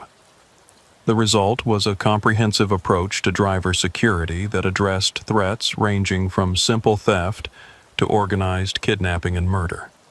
Jake's reputation as a highway security expert eventually led to consulting contracts with government agencies responsible for protecting critical infrastructure and sensitive cargo shipments. The work involved developing security protocols for transporting nuclear materials, military equipment, and other cargo that required protection against both criminal and terrorist threats. The government consulting work provided Jake with access to classified intelligence about threats to transportation, infrastructure, and criminal organizations that operated with sophistication, approaching that of hostile governments. The scope of the threats was far beyond what most commercial drivers would ever encounter, but the methods and technologies being developed to counter those threats had applications throughout the freight transportation industry. Jake's security clearance also allowed him to work with international law enforcement agencies investigating cross-border criminal operations that used commercial trucks to move stolen goods, drugs, weapons, and other contraband between countries. The work revealed the global nature of highway crime and the extent to which criminal organizations had infiltrated legitimate freight transportation businesses. But despite his success as a security consultant and his contributions to protecting other drivers from highway predators, Jake Morrison never forgot that his expertise had been purchased with the blood of 15 murdered truck drivers, whose only crime had been accepting loads that attracted the attention of killers who viewed human life as a business expense. The memorial service held annually at the site where the murdered drivers had been buried became an important event for Jake and other members of the trucking community who wanted to honor the memory of drivers who had died simply because they had chosen to make their living by hauling freight across America's highways. The service grew each year as more drivers, family members, and law enforcement officers attended to pay their respects to the victims and recommit themselves to preventing similar tragedies. The location became an informal shrine where truckers left flowers, personal mementos, and CB radios tuned to Channel 19 in honor of drivers who would never again join the conversations that connected America's highway community. Jake always spoke at the memorial service, sharing memories of drivers he had known and reminding attendees that the price of highway safety was constant vigilance against predators who continued to evolve their methods and develop new ways to exploit the vulnerabilities of freight transportation. We can't bring back the drivers who died between mile markers 127 and 128, Jake told the gathering at the most recent memorial service. But we can honor their memory by learning from their sacrifice and protecting other drivers from similar fates. Every driver who makes it home safely because of improved security measures or better awareness is a victory against the criminals who think truck drivers are easy targets. The memorial service also included recognition for law enforcement officers who had worked to solve the mile marker murders and prosecute the criminals responsible for the deaths. Detective Maria Santos, who had led the investigation, was honored for her persistence in pursuing a case that might have remained unsolved without the evidence provided by Jake's escape and the subsequent investigation. Other speakers included family members of murdered drivers who had found some measure of peace through the convictions of their loved ones' killers and the knowledge that their deaths had led to improved safety measures that might prevent future tragedies. The families had become advocates for highway security, working with trucking organizations and law enforcement agencies to develop programs that would protect drivers from criminal predation. The annual memorial service served as a reminder that highway crime was not an abstract policy issue, but a personal tragedy that destroyed families and communities when drivers failed to return from routine freight runs. The human cost of inadequate security measures was measured not in dollars, but in lives lost to criminals who viewed murder as an acceptable business practice. Jake Morrison's escape from the mile marker murderers had saved his own life and led to the dismantling of a criminal network that might have continued claiming victims indefinitely. But the victory was incomplete as long as other criminal organizations continued to hunt trucks and murder drivers on America's highways. The work continued, with Jake and others in the highway security community developing new strategies, sharing intelligence, and training drivers to survive in an environment where the wrong load or the wrong route could mean the difference between making it home and joining the list of drivers who had vanished without a trace on highways that remembered every tragedy and forgot no crime. The mile markers between 127 and 128 on Interstate 40 through New Mexico had been the scene of unspeakable crimes, but they had also become symbols of resistance against highway predators and determination to protect the truckers who kept America's economy moving by hauling freight across thousands of miles of dangerous highway. Jake Morrison's story continued to inspire drivers who faced their own encounters with highway criminals, proving that survival was possible for those who remained alert, trusted their instincts, and refused to become victims of predators who viewed truck drivers as prey and cargo as the spoils of war. The CB radio silence at mile marker 127 had been broken, but the memory of that silence served as a permanent reminder that some quiet on the highway was not peaceful. It was the sound of predators moving into position, and the wise driver was the one who recognized the difference before it was too late to escape the trap that had been set with mile markers as bait and 18-wheelers as the prize for those who hunted America's highways with deadly efficiency. The investigation was closed, the criminals were in prison, and new security measures were in place to protect future drivers. But somewhere on America's highways, new predators were probably studying the methods that had made the mile marker murders possible and developing improved techniques for hunting trucks and eliminating witnesses. Jake Morrison understood this reality and continued to share his knowledge with anyone who would listen, knowing that survival on America's highways required more than good equipment and safe driving. It required the wisdom to recognize predators, and the courage to fight back when running became the only option for staying alive. The mile marker murders were over, but the highway remained dangerous, and Jake Morrison's story served as both a warning and an inspiration for drivers who traveled the lonely roads where predators waited with patience, planning, and complete disregard for human life.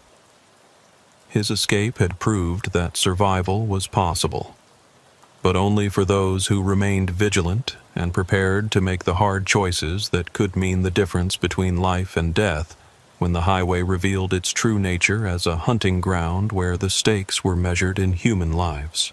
The desert kept its secrets, and the highway remembered its dead, but the survivors carried the stories forward, sharing them at fuel stops and driver meetings where the memory of the mile marker murders served as a reminder that vigilance was the price of survival on America's highways, where predators evolved as fast as the technology designed to stop them, and where the wrong mile marker could be the last one a driver ever saw. In the end, Jake Morrison's survival came down to a series of split-second decisions made under extreme pressure by a driver who trusted his instincts more than his radio, who chose speed over compliance when authority revealed itself to be a mask worn by killers, and who understood that sometimes the only way to survive an encounter with highway predators was to be willing to risk everything, rather than become another statistic in a criminal operation that had turned truck driving into a deadly profession. His story reminded every trucker that the highway was only as safe as the driver's ability to recognize danger and respond appropriately when survival depended on making the right decision in the seconds between safety and disaster.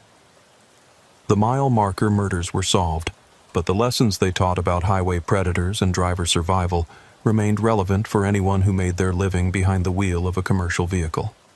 Today, 10 years after Jake Morrison's escape from the criminals who hunted trucks between mile markers 127 and 128, Interstate 40 through New Mexico carries normal traffic with no obvious signs of the tragedy that once made that stretch of highway a graveyard for unwary drivers.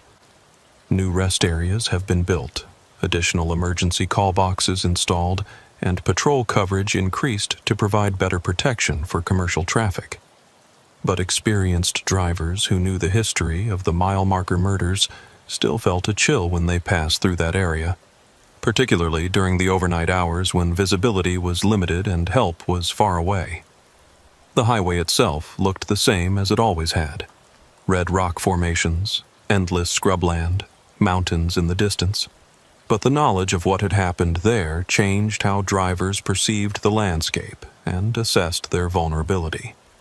Some truckers made it a point to fuel up before reaching mile marker 127, ensuring they had enough diesel to reach the next major truck stop without stopping in the area where 7 drivers had vanished.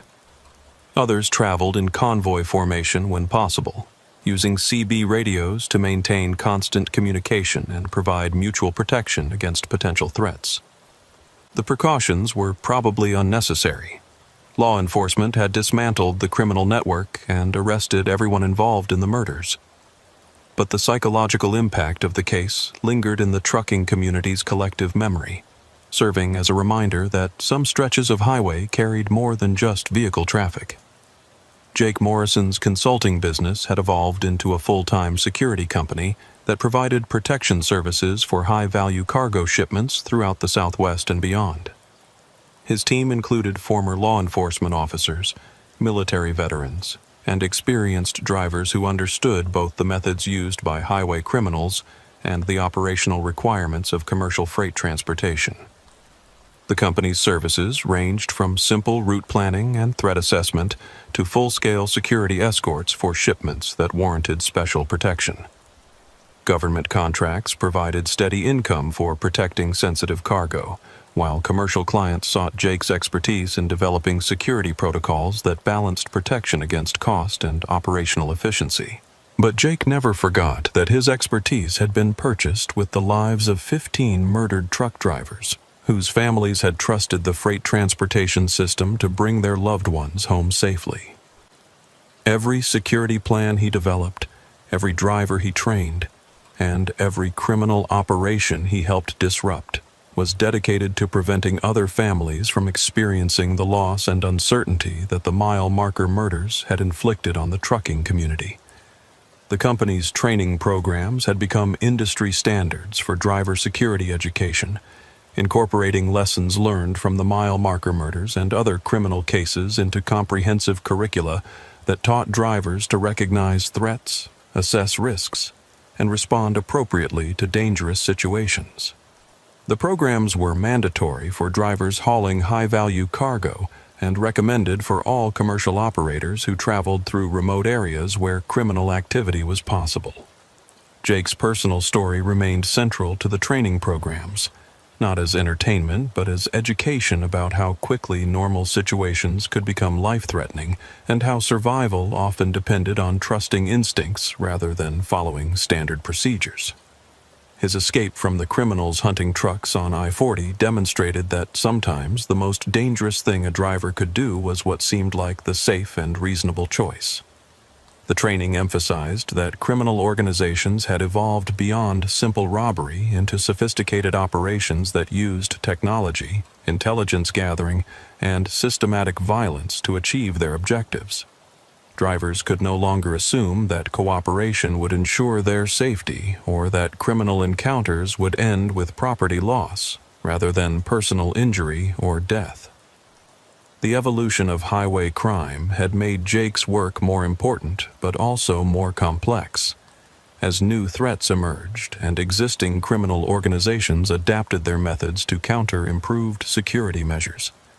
Each successful prosecution of highway criminals generated intelligence about their methods, but it also provided other criminal groups with information about what tactics had failed and what improvements might be necessary. Jake's law enforcement contacts regularly briefed him on emerging threats and criminal innovations that might affect commercial drivers. The intelligence network he had helped establish during the mile marker murders investigation continued to operate, providing early warning about suspicious activity and coordinating responses between multiple agencies and jurisdictions. But the most important element of highway security remained individual driver awareness and the ability to recognize danger before it became lethal. No amount of technology or law enforcement activity could protect drivers who failed to understand the threats they faced or who made poor decisions when confronted with criminal activity. Jake's presentations to driver audiences emphasized personal responsibility and individual preparedness, rather than reliance on external protection that might not be available when needed. The mile marker murders had demonstrated that drivers were often on their own when criminal situations developed, forced to make life or death decisions without backup or support from law enforcement agencies that might be hours away. The audience reaction to Jake's presentations varied depending on the experience level and regional background of the drivers attending. Veterans who had worked dangerous routes or encountered suspicious activity were usually receptive to security advice and eager to learn from someone who had survived a criminal encounter. Newer drivers sometimes dismissed the threats as exaggerated or unlikely to affect them personally. But the evidence from criminal cases throughout the freight transportation industry supported Jake's warnings about the sophistication and violence of modern highway crime. Truck hijacking had become a billion-dollar criminal industry that employed thousands of people and generated profits that justified significant investments in equipment, intelligence gathering, and operational security. The criminals were no longer opportunistic thieves looking for easy targets. They were professional predators who studied their prey, planned their operations carefully, and eliminated witnesses as standard business practice. Survival required understanding the enemy and preparing for encounters that most drivers hoped they would never experience. Jake's security company maintained detailed files on criminal organizations throughout North America, tracking their methods, identifying their targets, and analyzing their operational patterns for intelligence that could help protect potential victims. The files revealed disturbing trends toward increased violence and improved criminal techniques that made highway crime more dangerous for drivers and more profitable for criminal organizations. The most concerning development was the increasing cooperation between different criminal groups, creating networks that could share intelligence, coordinate operations, and provide mutual support for complex criminal enterprises. The mile marker murders had involved a relatively small organization operating in a limited geographic area, but newer criminal networks spanned multiple states and countries with resources that rivaled those of legitimate corporations. International cooperation between criminal organizations had made it possible to move stolen cargo across borders quickly and efficiently, reducing the risk of recovery and increasing the profitability of truck hijacking operations. Government agencies responsible for combating highway crime were struggling to keep pace with criminal innovations and international coordination that allowed stolen goods to disappear into global black markets within hours of being stolen. Jake's government consulting work provided him with classified intelligence about the scope of international highway crime and the methods being used to combat criminal organizations that operated across multiple jurisdictions. The information was sobering, revealing threats that extended far beyond what most commercial drivers understood or what most trucking companies were prepared to address. But the classified briefings also revealed the dedication and competence of law enforcement personnel who worked to protect commercial transportation from criminal predation. The officers and agents who investigated highway crime understood the importance of freight transportation to the American economy and the vulnerability of drivers who worked in isolation on remote highways where criminal activity was difficult to detect and prosecute. The memorial service for the mile marker murder victims continued to be held annually, drawing larger crowds each year as word spread through the trucking community about the importance of remembering drivers who had died in the line of duty. The service had become an important networking event for law enforcement officers, industry executives, and security professionals who shared common interests in protecting commercial drivers from criminal violence. Jake always spoke at the memorial service, but his message had evolved from simple remembrance of the victims to broader discussions of highway security and the ongoing threats that drivers faced throughout their careers. The service provided an opportunity to educate the trucking community about new criminal tactics and to honor the memory of drivers whose deaths had contributed to improved security measures. The families of murder victims also participated in the service, sharing memories of their loved ones and expressing gratitude for the law enforcement officers and industry professionals who continued to work for highway safety. Their presence served as a powerful reminder of the human cost of inadequate security and the importance of protecting drivers from criminal predation. But perhaps the most important aspect of the memorial service was its role in maintaining community awareness of highway crime and the need for constant vigilance against criminal organizations that viewed truck drivers as targets of opportunity. The service ensured that the lessons of the mile marker murders would not be forgotten, and that new generations of drivers would understand the threats they faced and the precautions necessary for survival. Jake Morrison's escape from the criminals' hunting trucks between mile markers 127 and 128 had saved his own life and led to the prosecution of a criminal network that might have continued claiming victims indefinitely. But his survival had also created an obligation to share his knowledge with other drivers and to work for improvements in highway security that would protect future generations of truckers from similar threats. The work was never finished because criminal organizations continued to evolve and adapt their methods to counter improved security measures. Each victory against highway predators was temporary, requiring constant effort to maintain and extend the protection provided to commercial drivers who worked in an environment where criminal activity was an ongoing threat.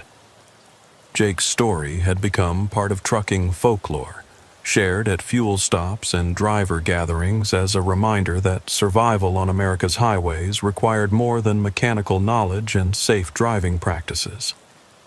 It required understanding that some people viewed truck drivers as prey, and that sometimes the only way to survive an encounter with highway predators was to be willing to fight back rather than become another victim of criminal violence. The mile marker murders were over, but the highway remained dangerous for drivers who carried valuable cargo through remote areas where help was far away and criminal organizations could operate with minimal risk of detection. Jake Morrison's survival served as proof that escape was possible for drivers who remained alert, trusted their instincts, and refused to become victims of predators who viewed human life as a business expense.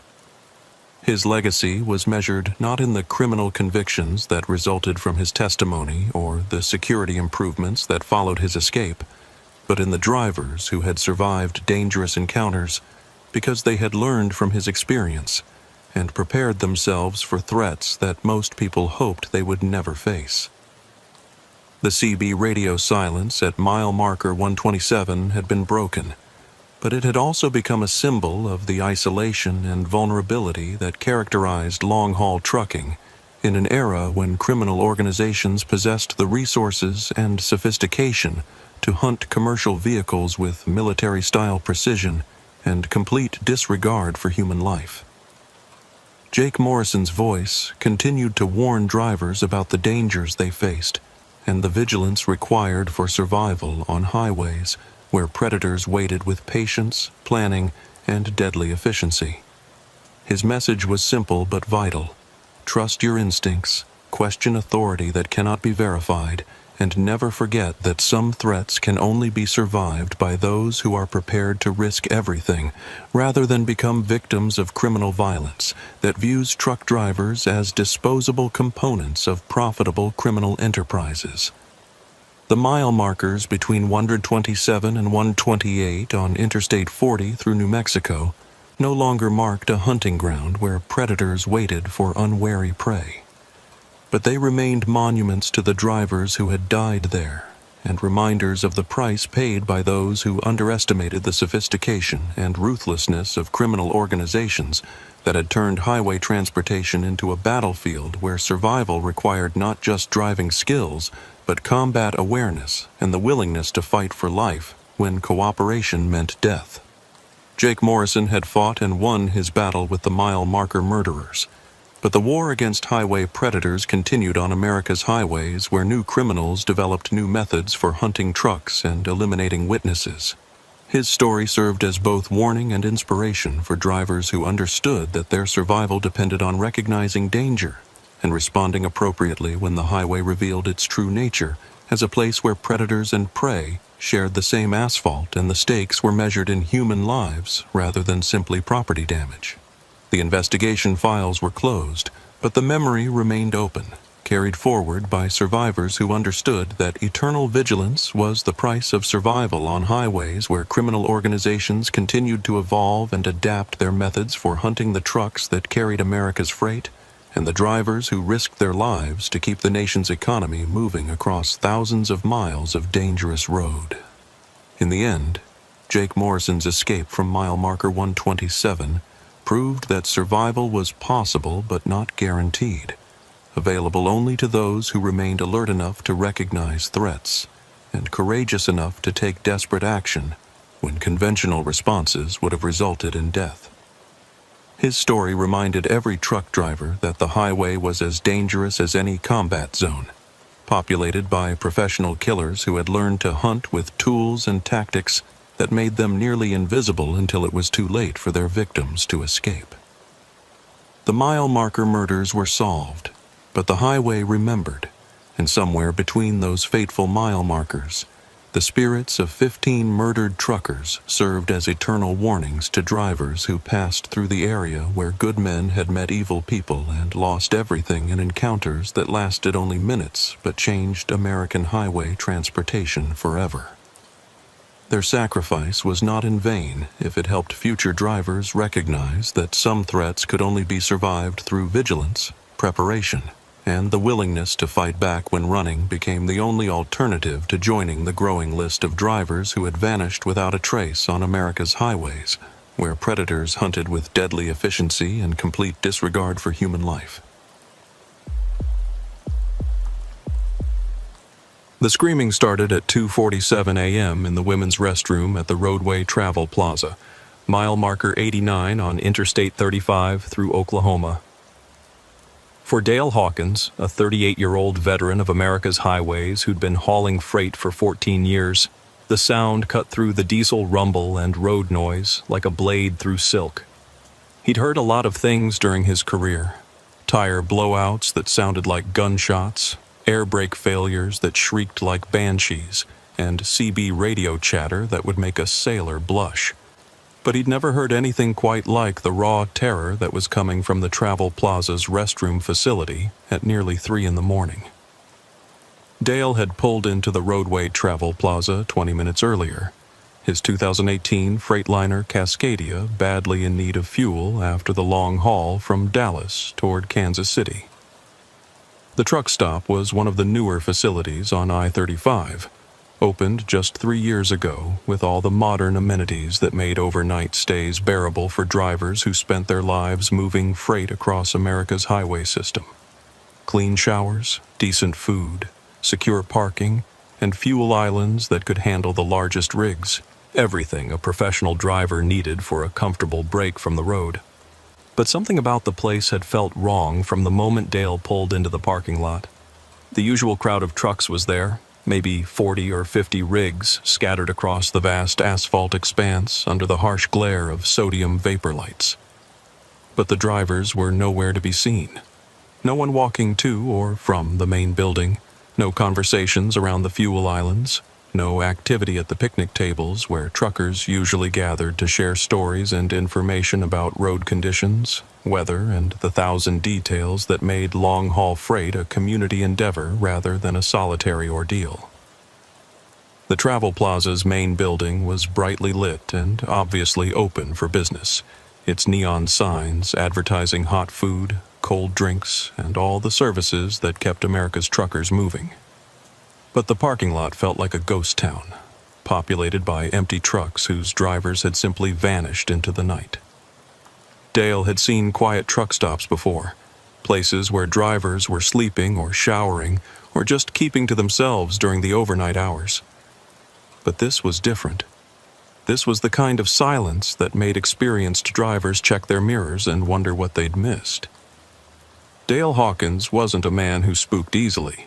He'd been driving commercial vehicles since he was 24 years old, starting with local delivery routes in Oklahoma City before transitioning to regional freight, and eventually to the long-haul runs that took him from coast to coast, hauling everything from auto parts to electronics. He'd survived ice storms, tornadoes, mechanical failures, and the kind of highway emergencies that separated professional drivers from weekend warriors. But 14 years on the road had also taught him to trust his instincts when something felt wrong, even if he couldn't immediately identify what was triggering his unease. The Roadway Travel Plaza occupied a strategic location on Interstate 35, one of America's busiest north-south freight corridors connecting Mexico to Canada through the heart of the United States. The highway carried everything from agricultural products out of Texas to manufactured goods from the industrial Midwest, generating truck traffic that made certain travel plazas into 24-hour cities that never truly slept. Dale had stopped at hundreds of similar facilities during his career, and he knew the rhythms and patterns that characterized normal truck stop activity during different hours of the day and night. But the Roadway Travel Plaza didn't feel normal. It felt staged, like a movie set dressed to look like a functioning truck stop, but missing the human activity that would make it believable. The trucks were there, the lights were on, the fuel pumps were operational, but the drivers who should have been visible somewhere in the complex had simply vanished as if they'd been spirited away by forces that left no trace of their presence or their disappearance.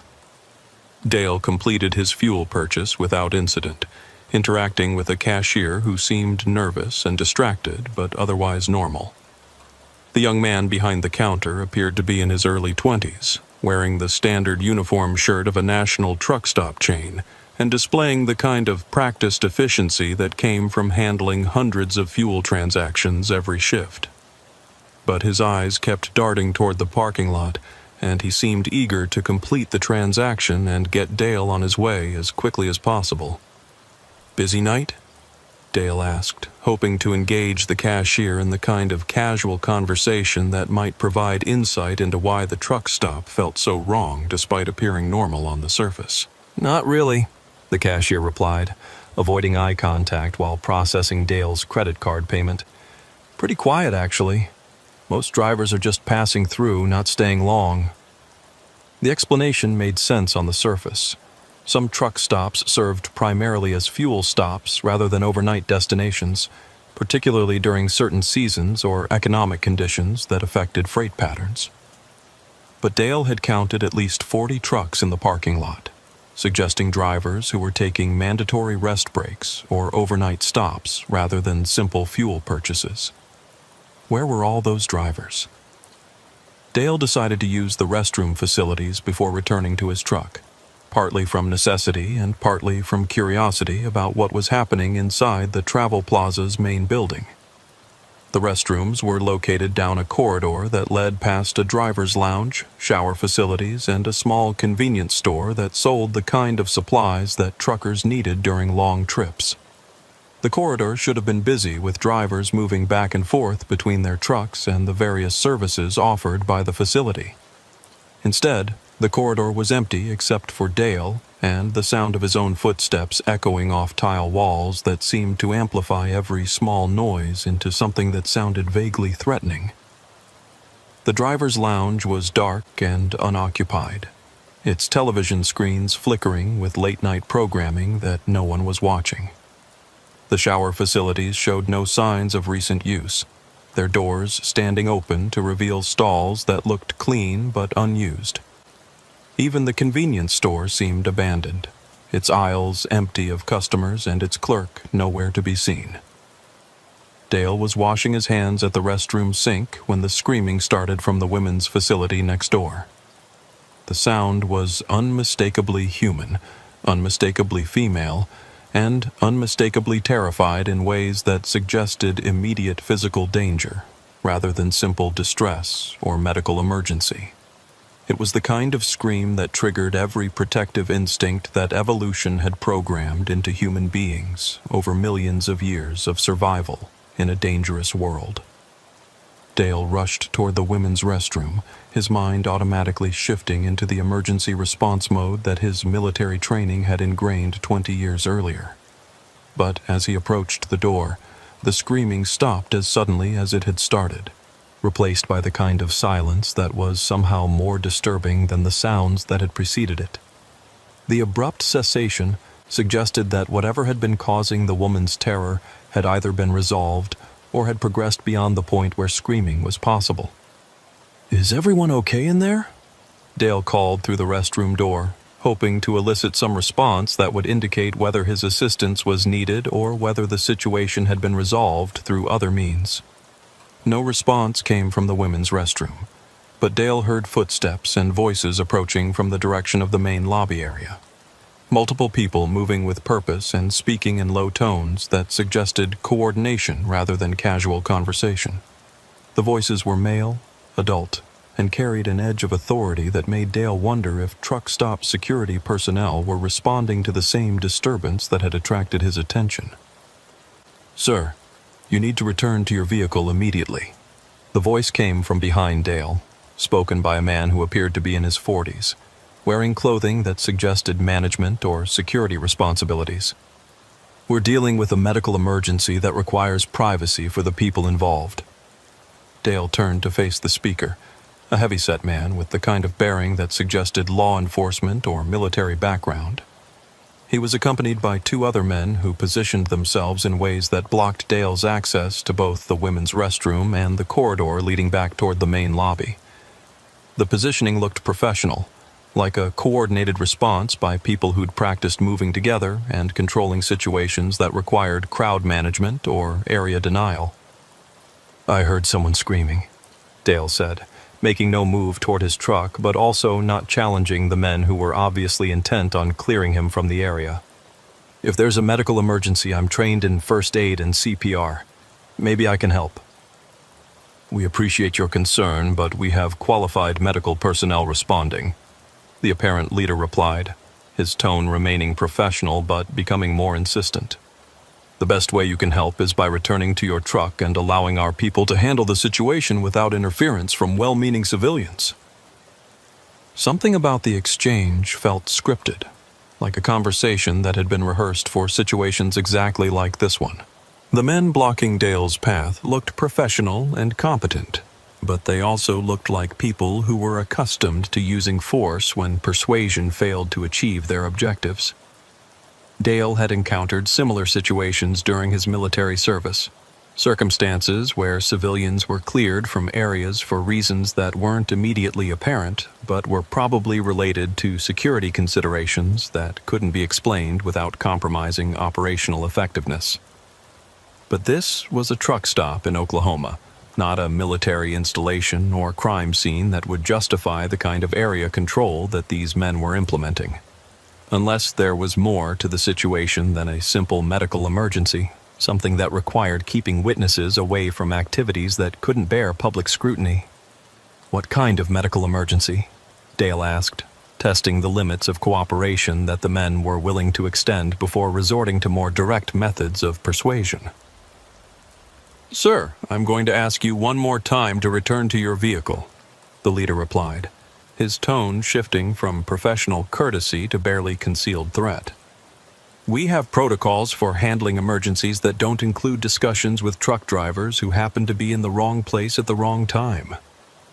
The reference to being in the wrong place at the wrong time struck Dale as an odd way to describe a truck driver using restroom facilities at a travel plaza that was specifically designed to serve commercial transportation.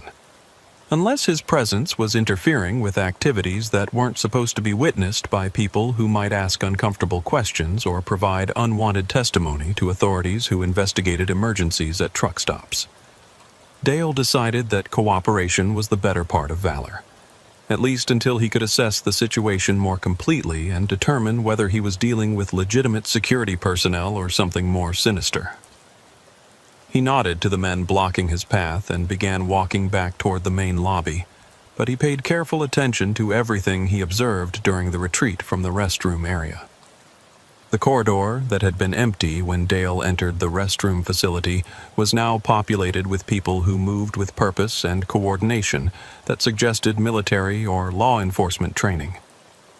They were positioning themselves at strategic locations that would control access to different parts of the building while maintaining visual contact with each other through hand signals and subtle positioning that spoke of practiced teamwork. But none of the people Dale observed were wearing uniforms or displaying identification that would indicate their official capacity or legal authority. They looked like private security personnel or perhaps military contractors, rather than local law enforcement officers or emergency medical technicians. Their equipment was professional grade but unmarked, and their behavior suggested they were implementing security protocols rather than responding to a medical emergency. Dale reached his truck without further incident, but instead of immediately departing the travel plaza, he positioned his rig in a location that provided observation of the main building while appearing to conduct routine pre-trip inspection activities. He wanted to understand what was happening at the roadway travel plaza before committing himself to a course of action that might put him in danger or make him complicit in activities that could be criminal in nature. The observation post Dale established allowed him to monitor the parking lot and main building while maintaining the appearance of a driver conducting normal truck stop activities. He activated his CB radio and began scanning channels for information about the travel plaza or unusual activity that other drivers might have observed in the area. Breaker 19, this is Roadrunner at the Roadway Travel Plaza, mile marker 89 on I-35 northbound. Anyone else seeing unusual activity at this location? The CB remained silent for almost a minute before a voice responded with information that made Dale's blood run cold and his hands tighten on the microphone. Roadrunner, this is Night Owl about 10 miles south of your location. I've been monitoring emergency frequencies, and there's been no medical emergency calls from that truck stop tonight. Whatever's going on there, it ain't being reported to authorities. The absence of emergency service radio traffic confirmed Dale's suspicion that the medical emergency explanation was fraudulent, designed to clear witnesses from activities that couldn't withstand official scrutiny. But if there was no legitimate medical emergency, what had caused the screaming he'd heard from the women's restroom? And why were professional security personnel controlling access to the building? Night Owl, you got any other drivers reporting problems at this location? Dale asked, hoping for additional intelligence about the situation he'd stumbled into. Negative on problems, but I gotta tell you something strange, Roadrunner. I've been monitoring CB traffic for the past 3 hours, and I ain't heard a single transmission from any driver at that travel plaza. Usually that place is busy with chatter, drivers coming and going, fuel reports, that kind of thing. Tonight it's been dead silent, like every driver who stops there just disappears off the radio. The information about missing CB radio traffic provided another piece of evidence that something systematic was happening at the Roadway Travel Plaza. Experienced drivers maintained regular communication with their colleagues, sharing information about road conditions, fuel prices, and the quality of services at different truck stops. The absence of such communication from a major travel plaza suggested that drivers were either being prevented from using their radios or were being removed from their vehicles in ways that prevented normal communication. Dale began scanning the parking lot more carefully, looking for signs of driver activity around the trucks that were positioned throughout the facility. What he observed made his stomach tighten with the realization that he might have stumbled into something far more serious than a medical emergency or security incident.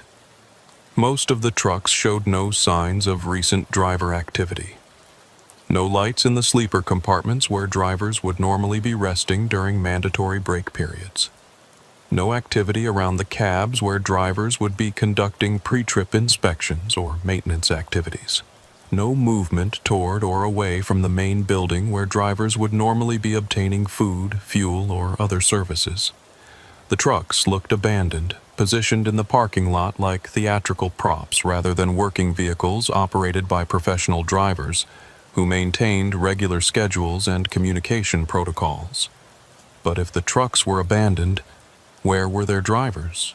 And why would dozens of professional truck drivers simultaneously abandon their equipment at a single travel plaza without apparent cause or explanation?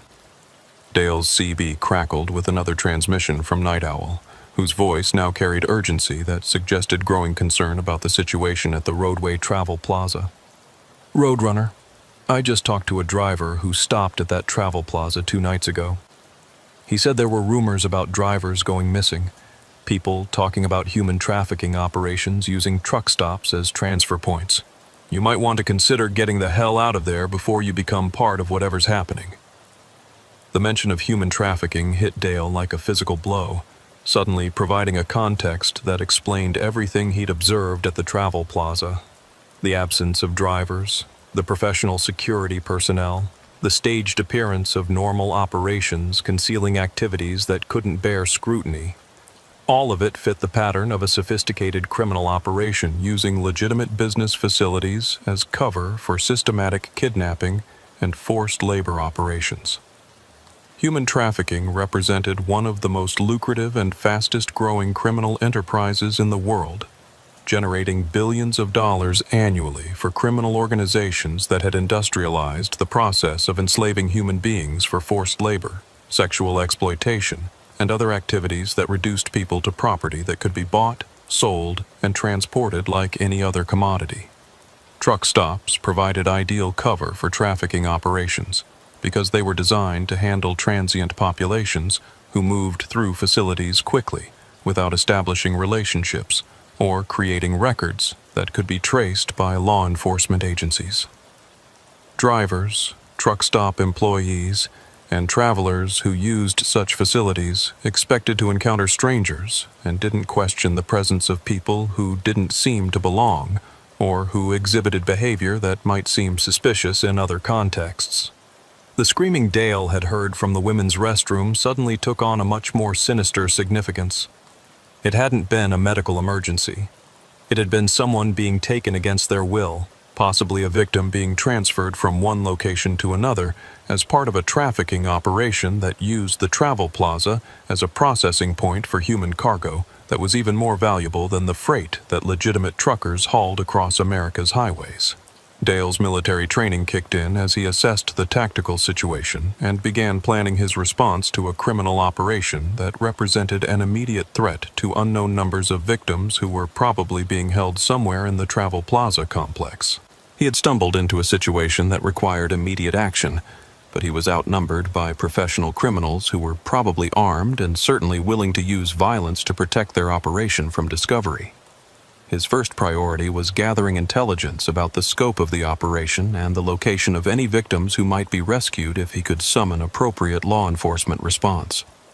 But he also needed to avoid alerting the criminals to his awareness of their activities, since premature action could result in the execution of victims and the destruction of evidence that might be crucial for prosecuting the people responsible for what appeared to be a systematic trafficking operation. Dale activated his cell phone and began photographing the travel plaza, documenting the positions of vehicles, the absence of normal driver activity, and any other details that might be useful for law enforcement agencies investigating the criminal operation. But his phone showed weak signal strength, possibly due to jamming equipment that prevented communications that could compromise the security of trafficking activities. His backup communication system was a satellite messenger device that could send emergency signals even when cellular networks were compromised or unavailable. Dale activated the device and began composing a message to law enforcement agencies, requesting immediate response to suspected human trafficking activity at the Roadway Travel Plaza on Interstate 35. But before he could complete the transmission, Dale's passenger door opened and one of the security personnel he'd encountered earlier climbed into his cab, with the casual confidence of someone who was accustomed to dealing with problems through direct action rather than negotiation or legal process. "Mr. Hawkins, we need to have a conversation about what you think you observed tonight and what you plan to do with that information." The man spoke with the kind of authority that suggested extensive experience in controlling situations and people who might threaten operational security. The use of Dale's name confirmed that the criminals had access to his registration information and probably his complete driving record, criminal background, and personal history. They had taken the time to research him while he was conducting his observation of their facility, demonstrating the kind of systematic approach that characterized professional criminal organizations rather than opportunistic criminals who responded to situations as they developed. "I don't know what you're talking about," Dale replied, maintaining the appearance of cooperation while assessing his options for escape or resistance if the situation deteriorated beyond talking. "Of course you don't," the man replied with a smile that didn't reach his eyes. "You're just a truck driver who happened to be in the wrong place at the wrong time, using restroom facilities and observing things that aren't really any of your business. The question is whether you're smart enough to forget what you think you saw and continue on your route without creating complications for people who prefer to conduct their business without interference." The implied threat was clear, but it was delivered with the kind of professional courtesy that suggested Dale was being given an opportunity to walk away from the situation without consequences if he demonstrated appropriate discretion about his observations. The criminals were apparently confident enough in their operation to believe that they could allow witnesses to leave if those witnesses could be convinced that reporting their activities would be futile or dangerous. "What kind of business are you conducting that requires this level of security?" Dale asked, probing for information while maintaining the appearance of someone who was confused rather than suspicious about the activities he'd observed. "The kind of business that pays very well for people who know how to mind their own affairs, and very poorly for people who stick their noses into situations that don't concern them." The man's tone remained conversational, but his posture shifted slightly in ways that suggested he was prepared to use physical force if persuasion proved insufficient. Dale realized he was dealing with someone who had extensive experience in managing witnesses and controlling information that could compromise criminal operations. The man was giving him a chance to walk away, but that chance would probably expire quickly if Dale failed to demonstrate that he understood the seriousness of the situation and his own vulnerability to violence that could be applied with professional efficiency. "I'm just a truck driver trying to make a living hauling freight," Dale said, hoping to buy time while he assessed his options for escape or resistance. "I don't want any trouble with your business, whatever it is." "That's exactly what I wanted to hear," the man replied, his demeanor relaxing slightly while remaining alert for any indication that Dale was planning something other than cooperation. "You finish your business here, get back on the highway, and forget that you ever stopped at this travel plaza. Do that and everyone goes home happy. Try to be a hero, and people get hurt in ways that could have been avoided through simple common sense." The man climbed out of Dale's cab and walked away, but Dale noticed that other personnel maintained visual contact with his truck from strategic positions throughout the parking lot. He was being watched by people who were prepared to take action if he made any moves that suggested he was planning to report the trafficking operation to law enforcement agencies.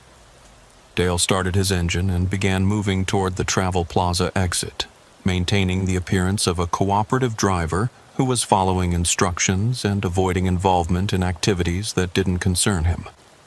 But instead of entering the interstate highway, he positioned his truck at a location that provided continued observation of the Travel Plaza while appearing to conduct routine maintenance activities.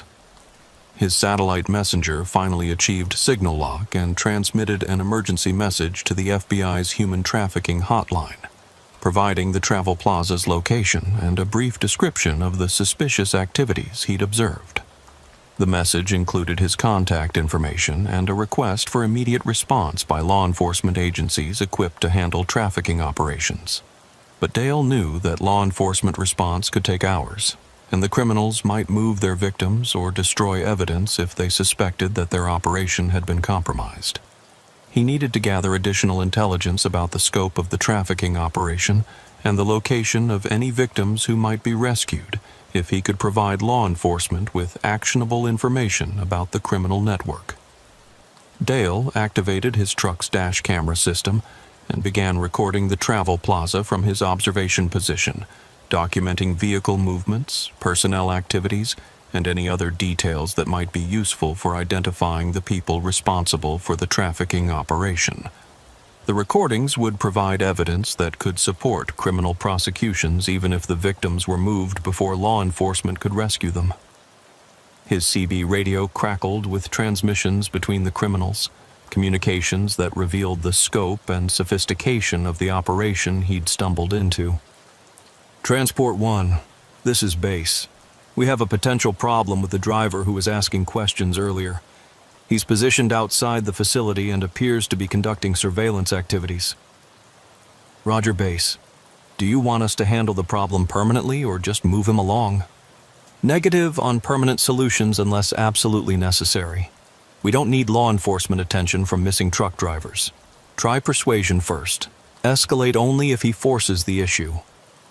The radio traffic confirmed that Dale was dealing with a professional criminal organization that had protocols for handling security threats and witnesses who might compromise their trafficking operation. But it also suggested that they preferred to avoid violence that might attract law enforcement attention, which meant Dale might have some leverage if he could convince them that he represented a greater threat alive than dead. Dale's observation of the travel plaza revealed systematic activities that confirmed his suspicions about human trafficking operations. Vehicles arrived and departed at regular intervals, following patterns that suggested scheduled transfers of people or cargo between different transportation systems. The vehicles were unremarkable. Vans, trucks, and passenger cars that wouldn't attract attention in normal traffic, but their coordination and timing suggested centralized planning and control. More disturbing was the evidence of systematic processing activities inside the travel plaza's main building. Dale could see lights in areas that should have been closed during overnight hours, suggesting that spaces were being used for purposes other than normal truck stop operations. The activity patterns resembled those of a distribution center where goods were received, sorted, and shipped to different destinations according to predetermined schedules and requirements. But the goods being processed at the roadway travel plaza were human beings, men, women, and possibly children who had been kidnapped or lured into trafficking networks that reduced them to property that could be bought, sold, and transported like any other commodity.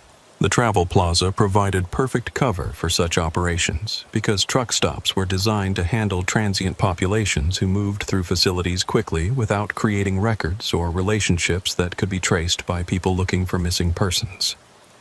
Dale's CB radio picked up additional intelligence about the trafficking operation when he monitored frequencies used by the criminals for coordination and communication. The transmissions were brief and coded, but they revealed enough information to confirm that the roadway travel plaza was part of a larger network that moved victims between different locations throughout the central United States. Pipeline Control, this is Station 7. Inbound shipment is 15 minutes out with mixed cargo, approximately 12 units for processing and transfer to northern destinations. Roger. Station 7. Processing teams are standing by for immediate turnaround. Outbound transport is scheduled for 0400 hours. The clinical terminology couldn't disguise the fact that the criminals were discussing human beings as cargo and units to be processed and transferred like manufactured goods. The inbound shipment was probably a vehicle carrying trafficking victims who would be moved through the travel plaza to different destinations where they would be forced into labor, sexual exploitation, or other activities that generated profits for the criminal network. Dale realized he was witnessing one of the largest and most sophisticated human trafficking operations ever documented in the United States. The scale and coordination suggested criminal organizations with resources and capabilities that rivaled those of legitimate corporations, operating with the kind of systematic efficiency that made their activities nearly invisible to law enforcement agencies that weren't specifically looking for evidence of trafficking operations. His satellite messenger vibrated with an incoming message from the FBI, confirming receipt of his emergency transmission and requesting additional information about the suspected trafficking activities. The response time was faster than Dale had expected, suggesting that law enforcement agencies had been monitoring the area or had received previous reports about suspicious activities at the travel plaza. Dale began transmitting detailed intelligence about his observations, including vehicle descriptions, personnel activities, and the radio communications he'd intercepted from the criminal network. The information was encrypted and transmitted through channels that couldn't be monitored by the criminals, ensuring that law enforcement would have actionable intelligence about the trafficking operation, even if Dale was captured or killed before he could provide direct testimony. But his continued presence at the observation site was attracting attention from the criminal security personnel, who were obviously concerned about the potential threat he represented to their operation. Dale could see vehicles positioning themselves for what appeared to be a coordinated response designed to neutralize his surveillance activities through capture or elimination. Dale made a tactical decision that would either save the trafficking victims or get him killed in the next few minutes. Instead of fleeing the area and leaving the victims to their fate, he activated his truck's emergency lighting and began driving directly toward the travel plaza's main building, using his 80,000-pound rig as a battering ram to breach the facility's security perimeter and create enough chaos to disrupt the trafficking operation until law enforcement could arrive. His truck smashed through the parking lot barriers and continued toward the main building, scattering personnel and vehicles as the criminals attempted to respond to an attack they hadn't anticipated from a single truck driver who had refused to walk away from evidence of systematic human exploitation. Dale's radio crackled with panicked transmissions from the criminal network as they attempted to coordinate their response to his assault on their facility. "All units, we have a truck ramming the facility. Implement emergency protocols immediately. Move all cargo to secondary locations and prepare for law enforcement response."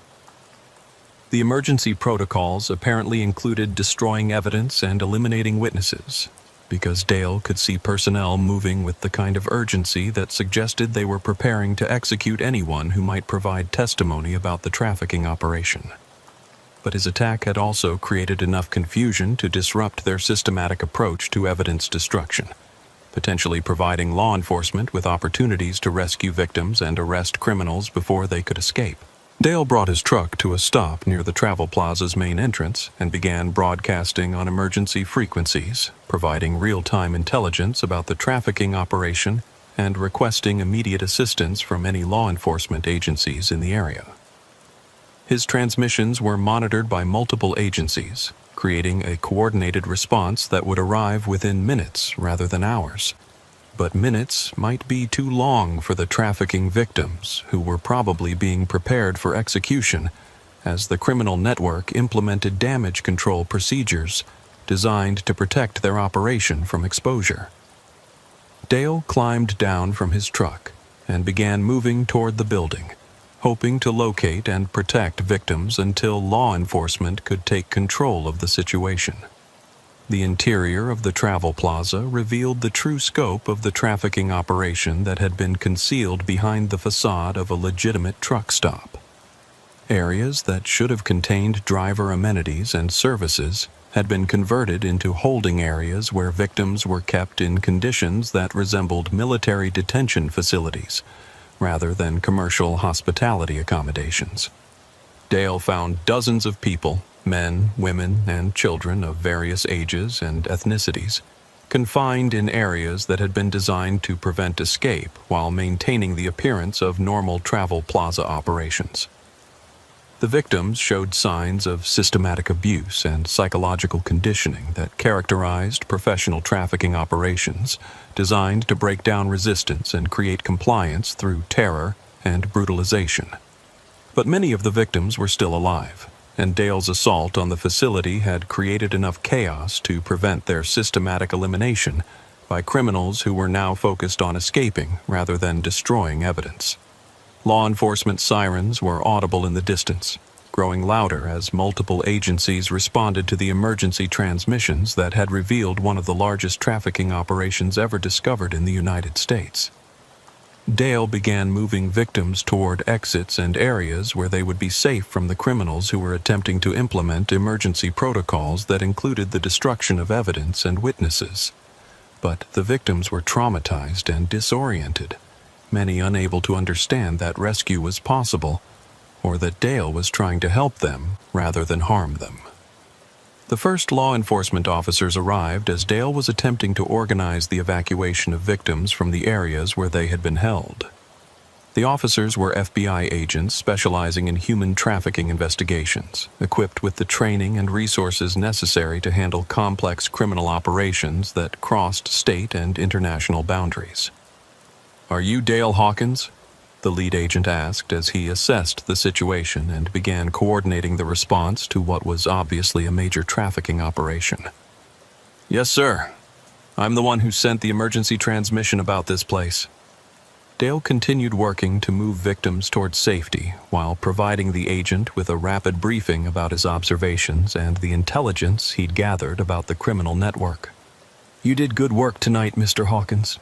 This operation has been under investigation for months, but we didn't have enough evidence to obtain warrants for a full-scale raid. Your intelligence and your actions tonight probably saved dozens of lives and broke up one of the most sophisticated trafficking networks we've ever encountered." The FBI raid that followed Dale's assault on the Travel Plaza resulted in the rescue of 43 trafficking victims and the arrest of 27 people involved in the criminal network. The investigation revealed that the roadway Travel Plaza had been serving as a central processing point for trafficking operations that extended throughout the central United States and into Mexico and Canada. The criminal network had been operating for over 3 years, processing thousands of victims who had been kidnapped, lured, or coerced into trafficking situations that reduced them to property that could be bought, sold, and transported like any other commodity. The profits generated by the operation exceeded those of many legitimate corporations, funding expansion into other criminal enterprises and corrupting law enforcement and government officials who facilitated trafficking activities in exchange for financial payments. But Dale Hawkins's refusal to walk away from evidence of human exploitation had broken the network's security and provided law enforcement with the intelligence necessary to prosecute the people responsible for systematic enslavement and abuse of vulnerable populations. His decision to risk his life rather than ignore the suffering of trafficking victims had saved dozens of people and disrupted criminal operations that might have continued indefinitely without his intervention. The investigation also revealed that Dale's experience at the roadway Travel Plaza was not unique. Similar operations were being conducted at truck stops, rest areas, and other transportation facilities throughout the United States, creating a hidden infrastructure for human trafficking that exploited the mobility and anonymity inherent in America's transportation systems. Law enforcement agencies began coordinating efforts to identify and disrupt trafficking operations at transportation facilities, but the scope of the problem was vast, and the criminals were adapting their methods to counter improved security measures. Dale Hawkins had won a significant victory against human trafficking, but the war against modern slavery continued on America's highways, where predators exploited the vulnerabilities of people who trusted in the safety and legitimacy of facilities designed to serve travelers. Dale returned to truck driving after testifying in the trials that resulted from the roadway Travel Plaza investigation, but his experience with human trafficking had changed his perspective on the highway industry and his responsibilities as someone who traveled America's transportation networks. He became an advocate for anti-trafficking efforts and worked with law enforcement agencies to train truck drivers to recognize signs of trafficking operations at the facilities they used during their careers. His story spread throughout the trucking community as an example of how individual drivers could make a difference in fighting criminal operations that exploited vulnerable populations. But it also served as a warning about the dangers that could be encountered at facilities that appeared legitimate but concealed activities that reduced human beings to property that could be bought, sold, and transported like freight. The Roadway Travel Plaza was closed permanently after the trafficking investigation, its facilities converted to a memorial for the victims who had suffered and died during the years when it served as a processing point for human cargo. But somewhere on America's highways, new facilities were probably being established by criminal networks that had learned from the mistakes that led to the discovery and prosecution of the trafficking operation. Dale Hawkins continued to monitor CB radio channels for information about suspicious activities at truck stops and travel plazas, sharing intelligence with law enforcement agencies and other drivers who were committed to fighting human trafficking wherever it appeared. His vigilance had saved 43 lives and disrupted a criminal network that had operated with impunity for years, proving that individual action could make a difference in the fight against modern slavery. But the highway remained dangerous for vulnerable populations who could be targeted by trafficking networks that operated with increasing sophistication and ruthlessness. Dale's victory at the Roadway Travel Plaza was significant but incomplete, requiring continued effort by law enforcement agencies, trucking industry professionals, and concerned citizens who understood that human trafficking represented one of the most serious criminal threats facing American society. The CB radio silence that had first alerted Dale to problems at the Travel Plaza became a symbol of the isolation and vulnerability that characterized victims of human trafficking operations. But it also represented the importance of communication and community vigilance in identifying and disrupting criminal networks that relied on secrecy and anonymity to conduct their operations without interference from people who might care enough to take action against systematic human exploitation.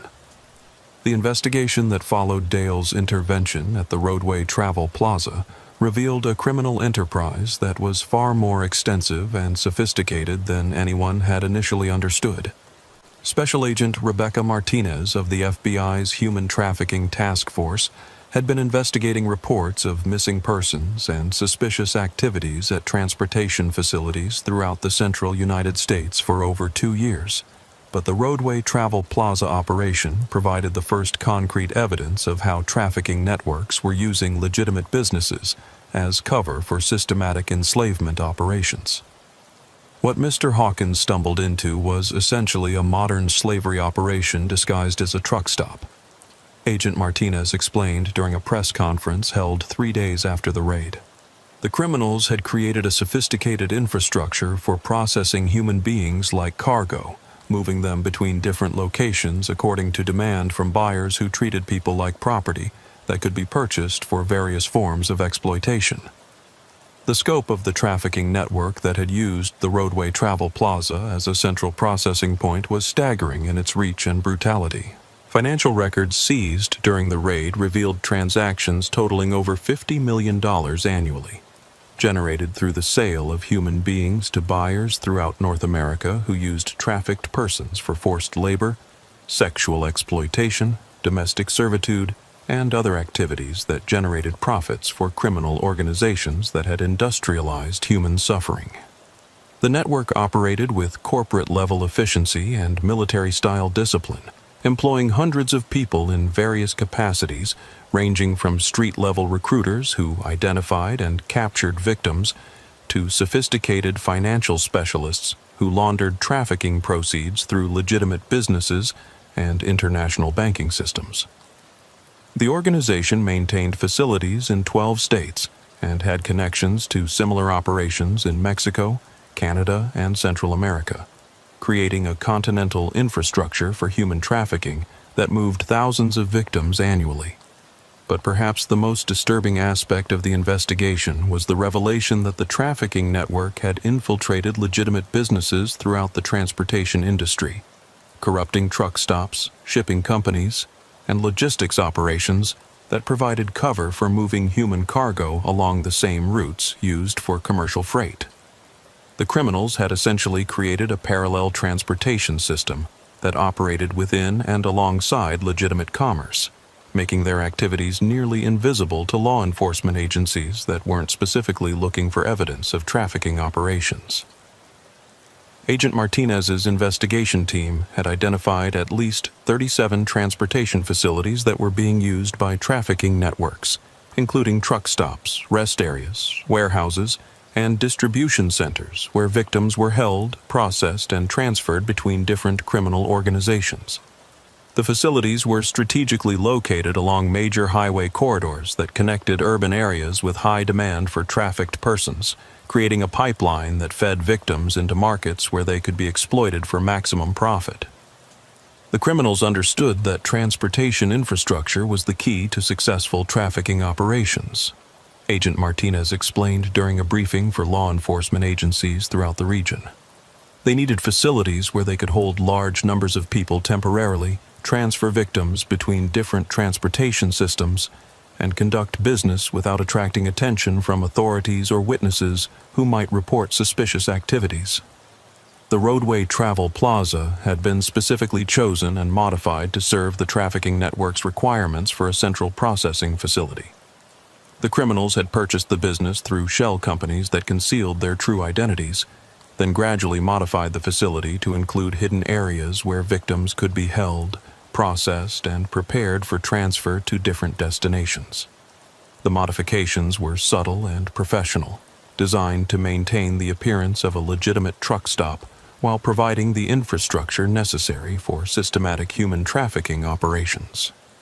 The holding areas that Dale had discovered during his assault on the facility were hidden behind false walls and concealed entrances that wouldn't be noticed by casual observers, or even thorough inspections by authorities who weren't specifically looking for evidence of trafficking activities. The areas included dormitory-style sleeping quarters, medical facilities for treating injuries and illnesses, and processing rooms where victims were photographed, documented, and prepared for sale to buyers who specified particular characteristics or capabilities. The medical facilities revealed perhaps the most horrifying aspect of the trafficking operation's systematic approach to human exploitation. Victims were subjected to medical examinations that determined their suitability for different types of exploitation, with healthy young people being reserved for buyers who paid premium prices for victims who could perform physically demanding labor or sexual services. Older or less healthy victims were sold to buyers who required domestic servants or other workers who didn't need to meet specific physical requirements. The medical records seized during the raid documented systematic abuse that was designed to break down victims' resistance and create psychological conditions that would make escape attempts unlikely or unsuccessful. Victims were subjected to drugs that created dependency relationships with their captors, psychological conditioning that destroyed their sense of personal identity and autonomy, and physical abuse that demonstrated the consequences of resistance or non-compliance with orders. But the records also revealed that many victims had been kept alive and relatively healthy because they represented valuable property that had to be maintained in saleable condition. The criminals had invested significant resources in medical care, nutrition, and housing that would preserve the value of their human inventory while minimizing the costs associated with maintaining large numbers of people in captivity.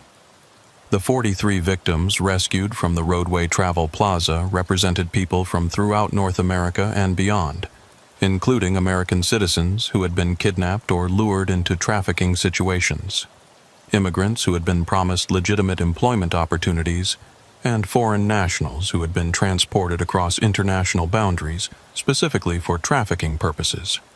The victims ranged in age from 14 to 57 years old, with the majority being young adults who possessed characteristics that made them valuable to buyers seeking workers or sexual partners. Among the rescued victims was Maria Santos, a 23-year-old woman from El Paso who had been kidnapped 6 months earlier while walking home from her job at a local restaurant. Maria had been held at various facilities throughout Texas and Oklahoma before being transferred to the roadway travel plaza for processing and eventual sale to buyers in the Midwest who had specified requirements for domestic workers who spoke both English and Spanish. "I thought I was going to die in that place," Maria told investigators during her debriefing about the trafficking operation. "They told us that nobody was looking for us, that our families had forgotten about us, and that the only way we would ever leave was if someone bought us. They made us believe that we were property, not people. Maria's testimony provided crucial intelligence about the trafficking network's operations and methods, including details about other facilities where she had been held and the systematic techniques used to break down victims' resistance and create compliance with their captors' demands. Her information led to additional raids that rescued more victims and arrested additional members of the criminal organization. Another rescued victim was James Wright, a 41-year-old truck driver from Missouri who had been kidnapped 3 months earlier while making a delivery to a warehouse in Arkansas. James had been targeted because his driving skills made him valuable to the trafficking network, which needed experienced drivers who could transport victims and contraband without attracting attention from law enforcement agencies that monitored commercial transportation. "They didn't just want me to drive for them," James explained during his interview with FBI investigators. "They wanted me to recruit other drivers, to identify truck stops and routes that could be used for trafficking operations, and to help them understand how the legitimate trucking industry worked so they could infiltrate it more effectively." James's kidnapping revealed another dimension of the trafficking network's operations: the systematic recruitment of people with specific skills and knowledge that could be exploited to improve the efficiency and security of criminal activities. The network had identified truckers as particularly valuable targets because their mobility, independence, and knowledge of transportation infrastructure made them ideal assets for moving people and contraband across long distances without detection. The investigation also revealed that the trafficking network had been systematically targeting truck drivers who hauled high-value cargo, using the same intelligence-gathering methods that cargo theft rings employed to identify and intercept valuable shipments. But instead of stealing merchandise, the trafficking network was kidnapping drivers and forcing them to use their equipment and expertise to support criminal operations that generated far more profit than simple cargo theft. The corruption of legitimate trucking operations by trafficking networks represented a particularly insidious threat to highway safety and commercial transportation security. Drivers who had been coerced into supporting trafficking activities were forced to maintain the appearance of normal business operations while using their trucks and their knowledge of highway systems to move human cargo between different criminal facilities. Some drivers had been coerced through threats against their families, while others had been drugged or psychologically conditioned to compliance with trafficking operations. But all of them had been forced to become complicit in criminal activities that violated everything they had believed about their profession and their responsibilities as commercial drivers. The investigation team used intelligence provided by rescued victims and arrested criminals to map the trafficking network's operations throughout the central United States, identifying facilities, transportation routes, and personnel that had been involved in systematic human exploitation. The intelligence revealed a criminal infrastructure that was far more extensive than anyone had previously understood, with connections to legitimate businesses, government agencies, and law enforcement organizations that had been corrupted through financial payments or other incentives. Agent Martinez's team discovered that the trafficking network had been systematically bribing truck stop employees, highway patrol officers, customs officials, and other personnel who could facilitate trafficking operations or provide advance warning about law enforcement activities that might threaten criminal operations. The corruption extended throughout the transportation industry and into government agencies that were supposed to protect vulnerable populations from exploitation. The traffickers understood that their success depended on corrupting the systems that were designed to prevent their activities. Agent Martinez explained during a congressional hearing about human trafficking and transportation infrastructure. They invested heavily in bribes, intimidation, and other methods of ensuring that people who might interfere with their operations either cooperated with them or looked the other way when trafficking activities occurred. The congressional hearing revealed that human trafficking had become one of the fastest-growing criminal enterprises in the United States, generating billions of dollars annually for criminal organizations that had learned to exploit vulnerabilities in immigration systems, labor markets, and transportation infrastructure. The profits from trafficking operations were used to fund other criminal activities, including drug distribution, weapons trafficking, and money laundering operations that threatened national security and public safety.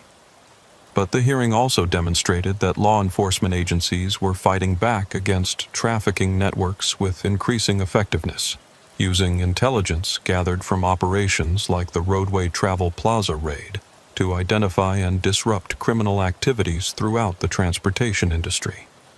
The coordinated response to trafficking operations required cooperation between federal, state, and local agencies, as well as partnerships with private sector organizations that could provide intelligence and support for anti-trafficking efforts. Dale Hawkins was invited to testify before the Congressional Committee about his experience at the Roadway Travel Plaza and his observations about the vulnerability of transportation infrastructure to exploitation by criminal organizations. His testimony provided lawmakers with first-hand knowledge about how trafficking operations used legitimate businesses as cover for criminal activities and how individual citizens could contribute to anti-trafficking efforts through vigilance and reporting of suspicious activities. "I was just a truck driver trying to do my job and get home safely," Dale told the committee. "But when I saw evidence of people being hurt and exploited, I couldn't walk away and pretend it wasn't happening. Every driver, every truck stop employee, every person who travels America's highways has a responsibility to watch for signs of trafficking and report suspicious activities to authorities who can investigate and take action." Dale's testimony emphasized the importance of community involvement in fighting human trafficking, particularly among transportation industry professionals who were in positions to observe activities that might indicate criminal operations. Truck drivers, in particular, had opportunities to see patterns and activities that might not be visible to law enforcement agencies or other observers who didn't have regular access to transportation facilities. The trucking industry responded to the congressional hearings by implementing new training programs that taught drivers to recognize signs of human trafficking and provided procedures for reporting suspicious activities to appropriate authorities. The programs were developed in cooperation with law enforcement agencies and anti-trafficking organizations, ensuring that drivers received accurate information about trafficking operations and effective methods for reporting potential criminal activities. But the training programs also emphasized the dangers that drivers might face if they encountered trafficking operations during their travels. The Roadway Travel Plaza case had demonstrated that trafficking networks were willing to use violence against anyone who threatened their operations, and drivers who discovered evidence of trafficking activities needed to prioritize their own safety while gathering intelligence that could be useful for law enforcement investigations. Mr. Hawkins was incredibly brave, but he was also incredibly lucky. Agent Martinez explained during a training session for truck drivers in Oklahoma City. Trafficking operations are run by dangerous criminals who will kill witnesses to protect their activities. Drivers who suspect trafficking should report their observations to authorities, rather than attempting to investigate or intervene on their own. The training emphasized that drivers should look for signs of trafficking activities rather than attempting to confirm their suspicions through direct investigation. Signs included truck stops or other facilities with unusual security measures, people who appeared to be held against their will, vehicles that arrived and departed according to systematic schedules without normal commercial purposes, and business operations that didn't match the legitimate services supposedly being provided. Drivers were also taught to recognize signs that other truckers might be victims of trafficking operations, including drivers who appeared to be under duress, trucks that were being operated by people who didn't seem to be the registered owners, and commercial vehicles that were being used for purposes other than legitimate freight transportation. The training emphasized that trafficking networks had begun targeting truck drivers for recruitment and exploitation, making it important for drivers to protect themselves as well as potential victims. The anti-trafficking training programs became mandatory for drivers working for major freight companies and were recommended for all commercial drivers who traveled interstate highways where trafficking operations were known to occur. The programs were updated regularly as law enforcement agencies learned more about trafficking methods and criminal organizations adapted their operations to counter improved awareness and reporting by transportation industry professionals. But despite improved training and awareness, trafficking operations continued to evolve and adapt their methods to avoid detection by law enforcement agencies and transportation industry professionals who had been educated about signs of trafficking activities.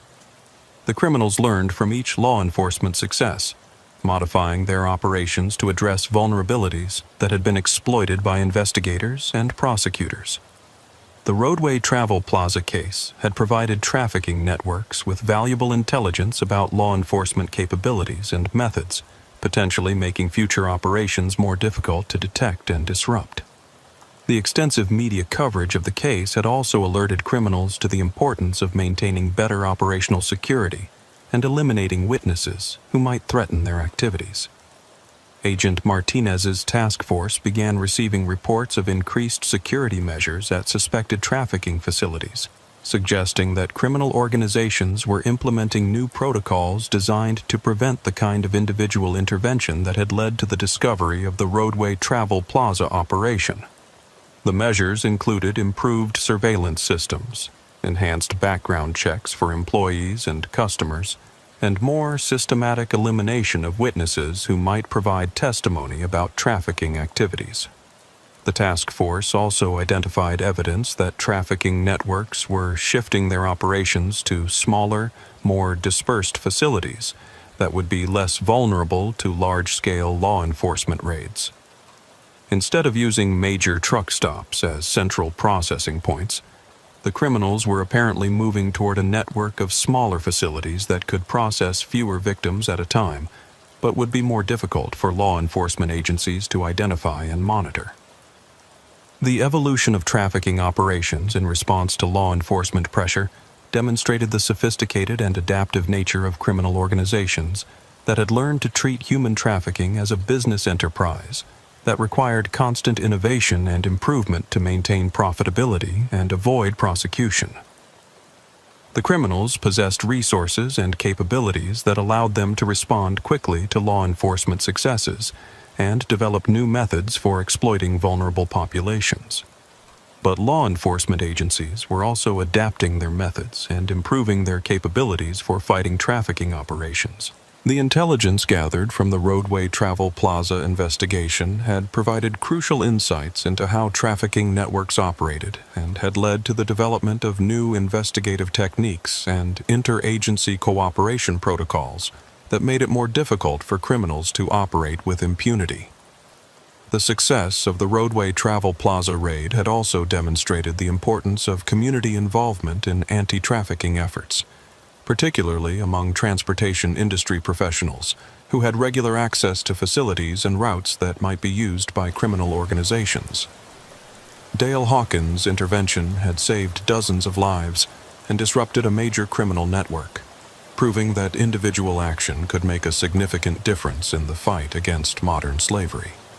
But the raid had also revealed the extent of trafficking operations throughout the transportation industry, and the challenges that law enforcement agencies faced in identifying and disrupting criminal networks that operated with increasing sophistication and ruthlessness. The fight against human trafficking required sustained effort by multiple agencies and organizations, as well as continued vigilance by citizens who understood that trafficking represented one of the most serious criminal threats facing American society. Dale Hawkins returned to his truck driving career after completing his testimony in the trials that resulted from the Roadway Travel Plaza investigation. But his experience with trafficking operations had fundamentally changed his perspective on the transportation industry and his responsibilities as someone who traveled America's highways regularly. He could no longer view truck stops and other transportation facilities as simply places to obtain fuel and services. They were potential sites where human beings might be suffering systematic exploitation and abuse. Dale began documenting suspicious activities at transportation facilities throughout his travels, maintaining detailed records of observations that might indicate trafficking operations or other criminal activities.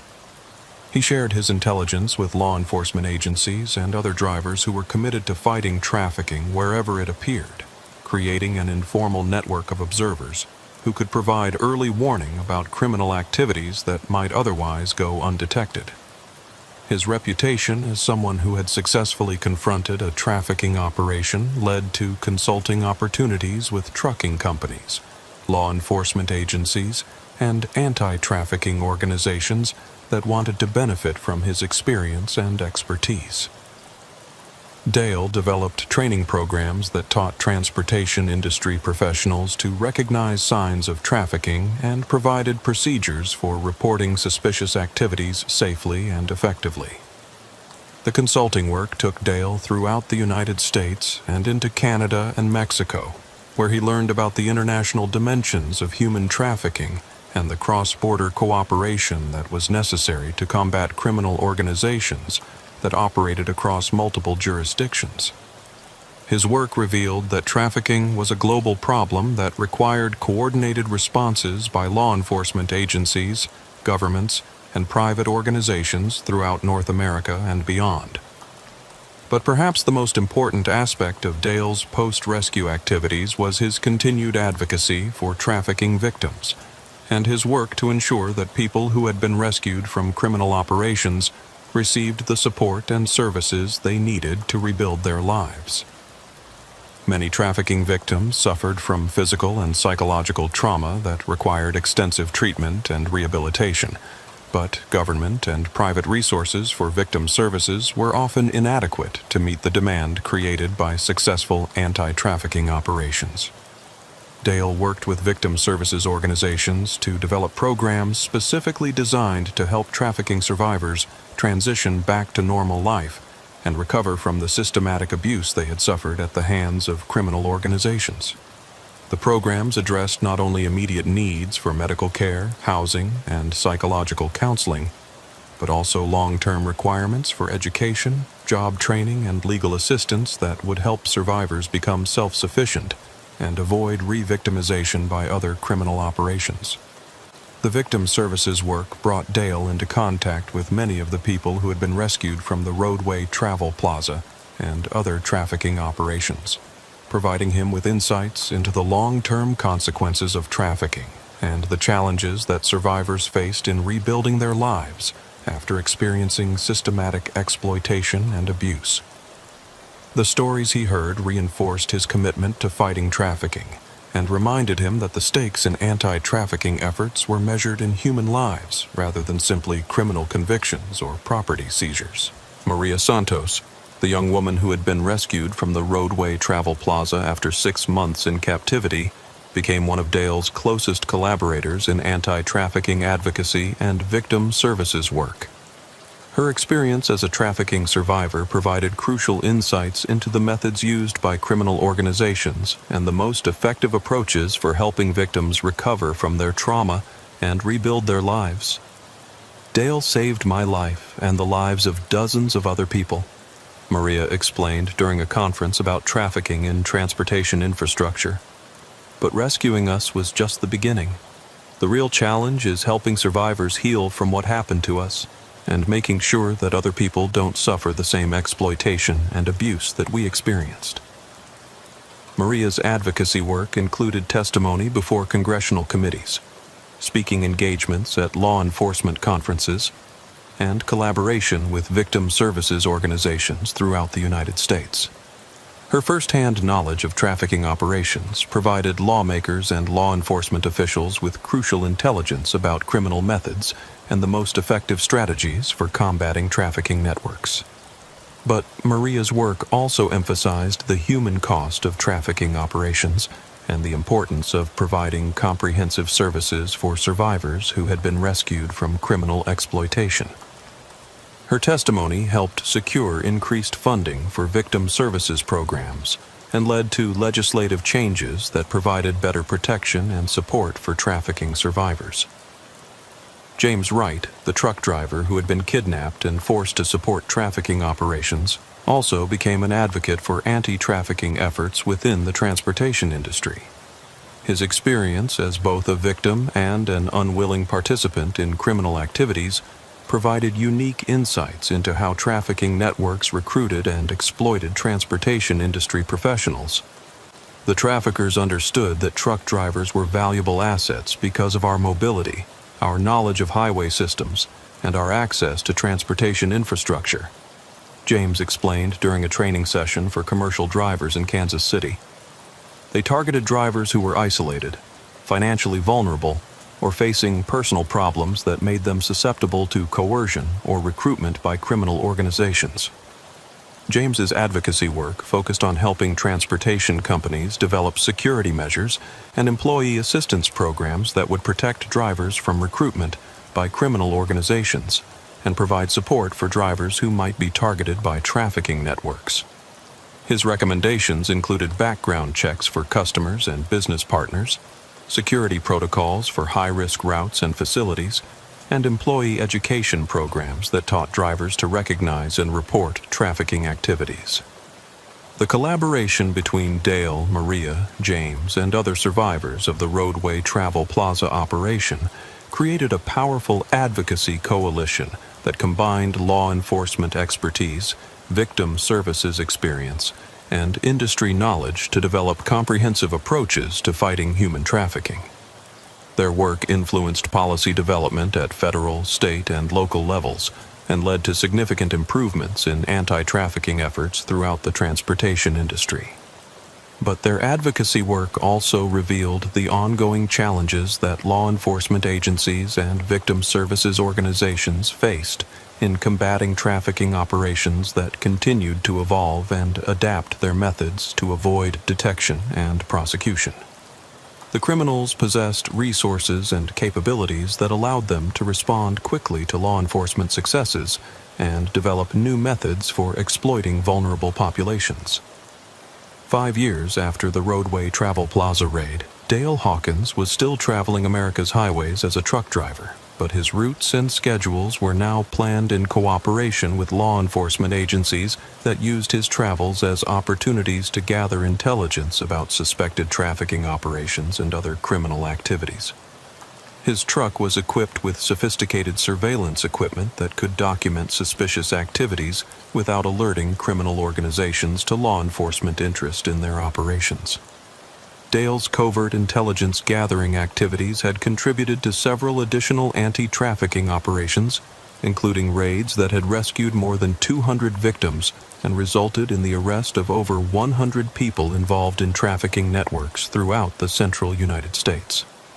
His work had also led to the identification and disruption of criminal operations that were using transportation infrastructure for drug distribution, weapons trafficking, and other activities that threatened public safety and national security.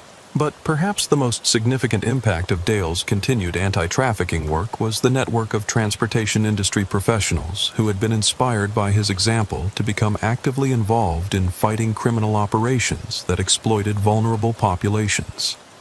Hundreds of truck drivers, truck stop employees, and other transportation workers had received training in recognizing and reporting trafficking activities, creating a community-wide surveillance network that made it much more difficult for criminal organizations to operate without detection. The network had been formalized through partnerships between law enforcement agencies, trucking industry organizations, and anti-trafficking advocacy groups that provided training, intelligence sharing, and coordination of reporting activities. The partnerships had created what Agent Martinez described as the most effective community-based anti-trafficking program in the United States, demonstrating the power of cooperation between law enforcement and private sector organizations in fighting sophisticated criminal enterprises. But the success of anti-trafficking efforts had also led to adaptations by criminal organizations that were making trafficking operations more difficult to detect and disrupt. The criminals had learned from each law enforcement success implementing new security measures and operational protocols that addressed vulnerabilities that had been exploited by investigators and prosecutors. The ongoing evolution of trafficking operations required constant adaptation by law enforcement agencies and community partners who were committed to fighting modern slavery wherever it appeared. The battle against human trafficking was never finished because criminal organizations possessed the resources and motivation to develop new methods for exploiting vulnerable populations and evading detection by authorities and community members who were working to protect potential victims. Dale Hawkins understood that his intervention at the Roadway Travel Plaza had been just one battle in a much larger war against criminal organizations that viewed human beings as property that could be bought, sold, and exploited for profit. His success in rescuing 43 victims and disrupting a major trafficking network had been significant, but it had also revealed the extent of trafficking operations throughout American society and the challenges that law enforcement agencies faced in protecting vulnerable populations from systematic exploitation. The work continued, with Dale and his collaborators developing new strategies, sharing intelligence, and training community members to recognize and report trafficking activities that might otherwise go undetected. Their efforts were motivated by the knowledge that every successful intervention could save lives and disrupt criminal operations that reduced human beings to commodities in markets that generated billions of dollars annually for criminal organizations. The Roadway Travel Plaza had been closed and converted to a memorial for trafficking victims, but somewhere on America's highways, new facilities were probably being established by criminal networks that had learned from the mistakes that led to the discovery and prosecution of the original trafficking operation. The highway remained dangerous for vulnerable populations who could be targeted by trafficking networks that operated with increasing sophistication and ruthlessness.